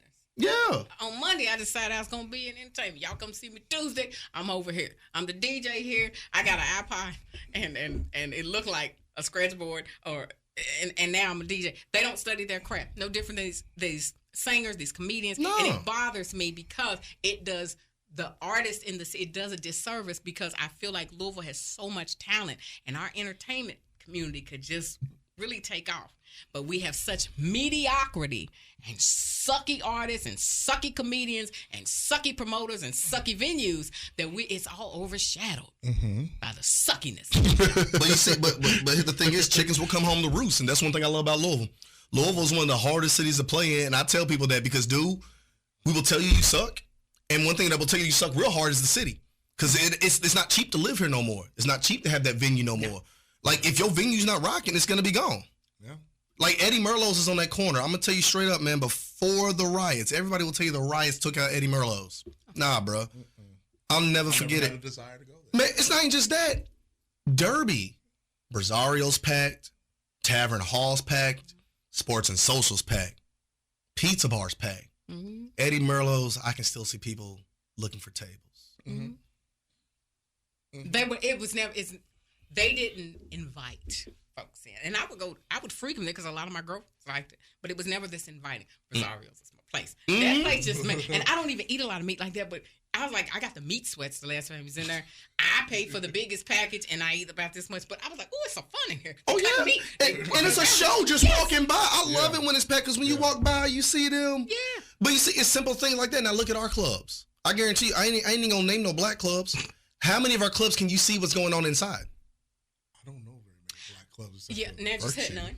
None that have that layout and structure. No, you see, and it's not a detriment, because sometimes that's the vibe. But I can tell you, my girlfriend, me and Kayla, every now and then we'll go from club to club. I'll go all over the city. Every now and then I'll pick a section of the city to hand out my card and tell them I DJ and do this. Okay. There was one time we went all the way out to Newburgh, and I just thought it was a regular club. I forgot the name of it. Was it Hole in the Wall? No, it wasn't a hole. It was kind of like a hole in the wall, but my girl's kind of adventurous, so she's cool. But she was like, oh, I've never been here. She's like, you never told me you would take me here before. How recently was it? It was about during the pandemic. Yep. It wasn't billiards. No, it wasn't big. It's next to Mixed Lounge. Where's Mixed Lounge? It's in Newburgh. Like, you got to be a kid to know that one. I ain't gonna. Is it Melt 502? It's not Melt 502. It's this play. I forgot the exact. All I know is it was a strip club. Oh. I saw Wings. Off Fern Valley? Yeah. Yeah, I was X Lounge. Yeah, yep. Yeah, because they did a comedy show there. Chaos DJ Eric performed meets. It was really nice. But since I said, oh, this was a strip club. Because it used to be a Shoney's or something. And had drive-through. But I seen the pole. I said, oh, there was some coochies on that pole last night. And they laughed at me. I said, this is a strip club. Shoney's? It was a Shoney's. It used to be a Shoney's, now it's a strip club, man. Like, hey. And it's nice inside. And it was really a nice comedy show. Nice layout. I sat up there in VIP like I was somebody waving at the strip club. I was celebrating my birthday, so I had to leave because I had a birthday party at night. Okay. But you see, that's not everybody's vibe, though. Like, my thing is, like, I'm just waiting or I can't wait to be blessed with a financial means to do my own thing, because this is one reason why we had the discussion about the internet. Mm-hmm. I'm one of those people, I know if I want what I want, it's going to have to be made the way I want it. Right. Because we can't put our passions in the hands of other people. That's true. We can't do that. Mm-hmm. Because what's going to happen is you're always going to get close. You're always going to have like a Tailgaters. That was dope back in the day, I heard.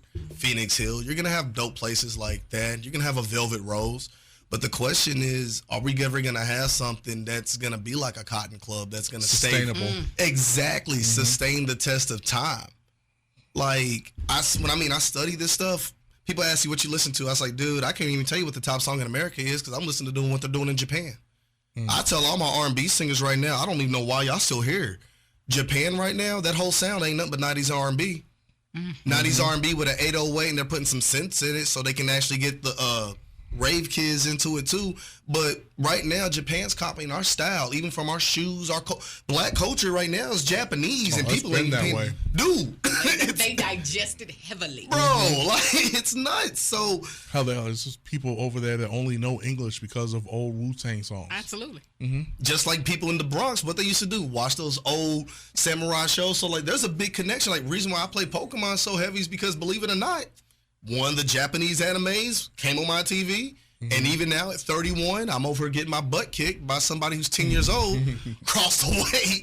So, like I said, I really truly believe that the internet is going to be the thing that I feel like the internet's the best thing that's ever happened to black culture. I feel like we don't understand it yet. I feel like a lot of people don't get it yet, but I can show somebody who doesn't agree with me. All right, I see your facts. Let me show you this here. Let me show you this here. Let me show you what your person said right here about this. I can do that. Like, everything that you want to do can be done. If it can't be done in the physical space, it can be done in the digital space. How many people are on Facebook right now selling plates? How many people got restaurant delivery services right now? Like, we talk about OnlyFans, but I mean, hey, let's be real. How many people were doing that before OnlyFans? Except they just called it something else. Ain't nothing new. It's just now with this digital space, there's even a digital economy now. People laugh at Bitcoin, man, but this has been going on for a while. And as someone who has Bitcoin, purchased things with Bitcoin, I've purchased McDonald's with Bitcoin, dude. Like, things are changing. The people who are like, honestly, I'm in my gate right now. As a black man in radio, I'm in my gate right now, and I'm staring every single on-air personality in the face and telling them, beat me. I show the Chea K show every single day in my meetings. We got 1,000. We got another 1,000. We got another 1,000. We got 300. Cute. We got another 1,000. And every time I show them that, I'm like, guess what 1,000 people is? If you give me 10%, I can fill up a bar. You give me 20%, I can fill up a venue. You give me 30%, we made a nasty profit. Don't let me get them all. So, like, the game has changed. The internet, like, I live my life now, man. Internet, no excuses. Just make it happen. Well, I tell you what, math came out the gate. I'm taking proud. Tell your mama I'm so proud right now. So I know we're gonna have to cut this into what, two episodes. I can do that. Look, Dre, you did 2 whole episodes. I done kidnapped the Tampa. I'm so sorry. So sorry. I'm not taking to something. And so I know we need to close out, but here was the thing. I wanted to do something where we just got to have conversation. You know, I've done some interviews and I've interviewed some amazing folks. They've literally spilled their guts on air. They were friends of mine, so it really touched me that I got the opportunity for them to do that. But I wanted to do something where we're just having a conversation and talking about stuff, because conversation is a lost art. Tell me about it. Yes. Point in time, in this historical time, people do not want to just sit down and talk. And I'm a strong believer that conversation can heal many wounds. If we just sit down and talk, we don't have to agree. But as we start to converse, we start to see the similarities. We start to see what we don't agree about. And like you said, I can see who you are. You see who I am. We can see what the issue is. And it's a powerful tool. So sometimes just the simplicity of sitting down and running your mouth can open many doors. As you can see, we went from pet peeves to political issues, but we talked about things that, well, it was near and dear to us in some kind of way. And we also learned that there's some entertainers out here who's just sucky. I'm just going to say they're just sucky. Yeah. There's no other terminology for it. Yeah, I can't be nice in this situation. It's just the truth. And I said this would be unfiltered. Yeah. So, as we get ready to close out, Dre, any last thoughts? I would love for people to know how to connect with you. And now I really want to go to one of those Exotica conventions. So, that's next one is in Chicago in April. I hate Chicago. I got family there. It scares me. I just feel like I'm going to die. I go to Schaumburg. Okay, I stay in that side because you can also, because the hotels over there are also right down the street from Garrett's.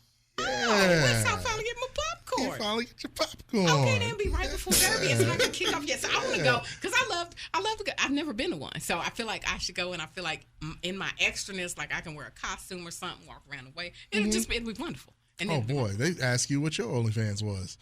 Well, maybe I should get one. I will do the news in a costume. I'll be all the Disney princess. I'll be the naughty Disney princesses. Oh boy, you'd have okay. Yeah, you get ready to start. I found some miles with a whole new pocket. All right, so Dre, give us your thoughts. Okay, I don't have any thoughts. This was actually a very fun episode. I'm glad Miles came alive out here, man. Most definitely. But I walked in the room and we had an initial conversation.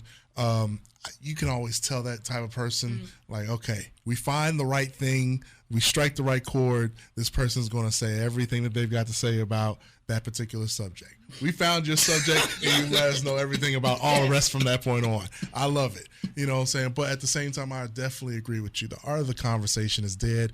These phones, cell phones, have killed conversation. Absolutely. They've abbreviated all the words, WYD,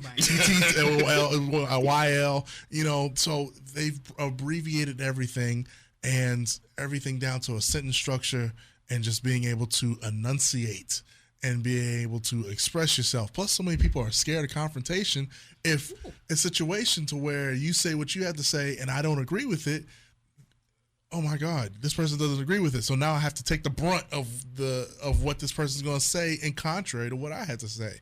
And some people can't handle that. Absolutely. Mm-hmm. So days like this where we can have a conversation, everybody expresses their issues. There are some contrary thoughts, but they're expressed intelligently, eloquently, with facts to back some of that stuff up and worked through, so to speak. There wasn't even really a work through here. It was just like, okay, yeah, I see what you're saying, and then this, and then this, and that, and the other. I love it. We can do it 100 times a day. I'm here for it all. I'm thankful for you bringing me on in order for us to have that conversation. I'm thankful to have met you, sir. Hey, most definitely. Now, how can folks connect with Speak On It Radio? Because I know the visionary in me, yes, you're going to come back. You're going to find the perfect venue, and it's on and popping. Ladies and gentlemen, everybody I've ducked this question for a while, and this is part of what Miles was talking about whenever he was talking a few moments ago. I have not practiced my art all year. I have not made myself seen all year. Listen, I did an interview. Shout out to Eat at the Spot down there in Radcliffe, Kentucky. It is a Caribbean restaurant that just opened up. I did a short live. I think I say it's short. It was probably about as long as this episode. It was about an hour, and just that. And within a couple days, I had 1,000 views, and I wasn't used to that because I hadn't done anything in a while. But it let me know, okay, I might need to get back out here. I might need to promote myself. Well, and I'm one of those people who I'm like you in this aspect as well. I'm not a spotlight person, but I know when I do what I do, I'm good at what I do, but I just want to do it and get it back out the way. You know what I'm saying? So for all that, I understand for the people who've been looking for Speak On It Radio, the people who've been wanting to advertise on Speak On It Radio, push their different things going on, I will start that back up next year. Like I said, it's going to be a question of whether or not, I won't say question of whether or not, it's going to be a question of where. Once I find where I actually want to do it, it's on from there. I'll give it to you once a week. I just have to decide what days I'm going to do it. Okay. And yes, you will get Speak On The Radio. In the meantime, if you just want to find me on Facebook, it is under Andre Williams. Andre has the little thing. I'm 40 years old. I still know what the damn thing is. Is that an asterisk, I believe? It's not an asterisk. It's an ampersand? Yes. Yeah, there you go. Yes. A little fancy hook. Yes, if you need to find, there's 1,001 Andre Williams on Facebook from what I found. So if you type in like Andre Williams, Elizabethtown, as in that's where my babies are. Hey, Olivia and Andrea. That's where you'll find me. And you'll see a picture of me with some glasses and a bare face. So that's that. No Thanos. You know what I'm saying? No Suge Knight. None of that in my pictures, okay? And on Instagram, I am andre.williams.nevermore. I don't know. You know what? That's bad. My Instagram game is terrible, y'all. The last thing I posted was Pinky clapping. Yeah, because we had a 15-minute interview with Pinky that I'm still holding on to. I don't know why I'm holding on to that one. At that interview, I interviewed Pinky, Mr. Marcus, and a few other of your favorite adult movie stars. I'm so mad I know these names. Yeah, no, don't be mad. Welcome. So, yeah, I'll drop. I mean, hey man, they might be in some of those movies too. So with that, thank you for everybody who's actually asked and actually had some kind of concern, wondering where I've been and things of that nature. I will get back out there. People like Chea let me know that I'm supposed to be doing this. Right. At the same time, my sponsors, even though I'm not doing my show, their sponsors are still sponsoring me. So shout out to Matters of the Heart. All right. Mr. Jermaine Davis. Shout out to Remix Shoe. We just opened up our 12th location in Independence, Missouri. Yeah, I told you need to jump on there. Yes, I am. He'll be at the New Year's party, so yes, I will be connected. See, look. You waiting too long. New Year's. Why don't you just call him tomorrow? Okay. So yes, shout out to Remix Shoe. We just opened up our 12th location in Independence, Missouri. Hey man, whatever, buy, sell, trade shoes all day long. Come on in, man. We'll welcome you in. Also, shout out to Open Caribbean Kitchen. Anybody who's asked me any questions, I promise I'm going to get him on an actual schedule so y'all can get in there and get some oxtails. I promise I'm going to get him together. So shout out to the sponsors, man. Thank you very much in that aspect of it. And reach out to me if you have any questions. Thank you again, Ms. Chea. Well, I definitely appreciate you taking time out of your busy schedule, being away from the babies. Tell them I said hello. They crack me up anytime we're at an event, and the girls out there, they look at me like, lady, make my daddy shut up so we can leave. And then I start talking, they're like, oh, God, there she goes. There she goes, too. And they'll even say, oh, he's so tired. And I'm like, we almost done. But they are so sweet. But I appreciate you coming Most in definitely. and spending the time. Miles, I appreciate you coming. Miles just jumped out the box like, whoa, Miles. And then I was over here like, go, Miles, go. But I appreciate the conversation that we were able to have. I hope it facilitates conversation on your end. Do me a favor. Make sure you share, like, promote, invite some folks to listen, because if you know me, I am all about independent media. I've always had to own my own media because I want to say what I want to say, because I'm about giving a voice to those who often go unheard. You deserve to be heard because you are a voice in this world. And with that being said, I am your girl, Chea. Catch me on all social media. All you got to type in is CHEA, throw that space in there, hit K, and bam, I pop right up. There you go. And I'll be back next week. We're going to cut this into 2 episodes. And my next episode, we are spotlighting restaurant owners, Black restaurant owners. We are going to talk truth about what it's like to work, own, and grind in the food service industry. I love you guys. And until next episode, kisses. Have a good night. Join me weekly for the Chea Show. We're going to hang out in the 502, but we're going to introduce you to our global community.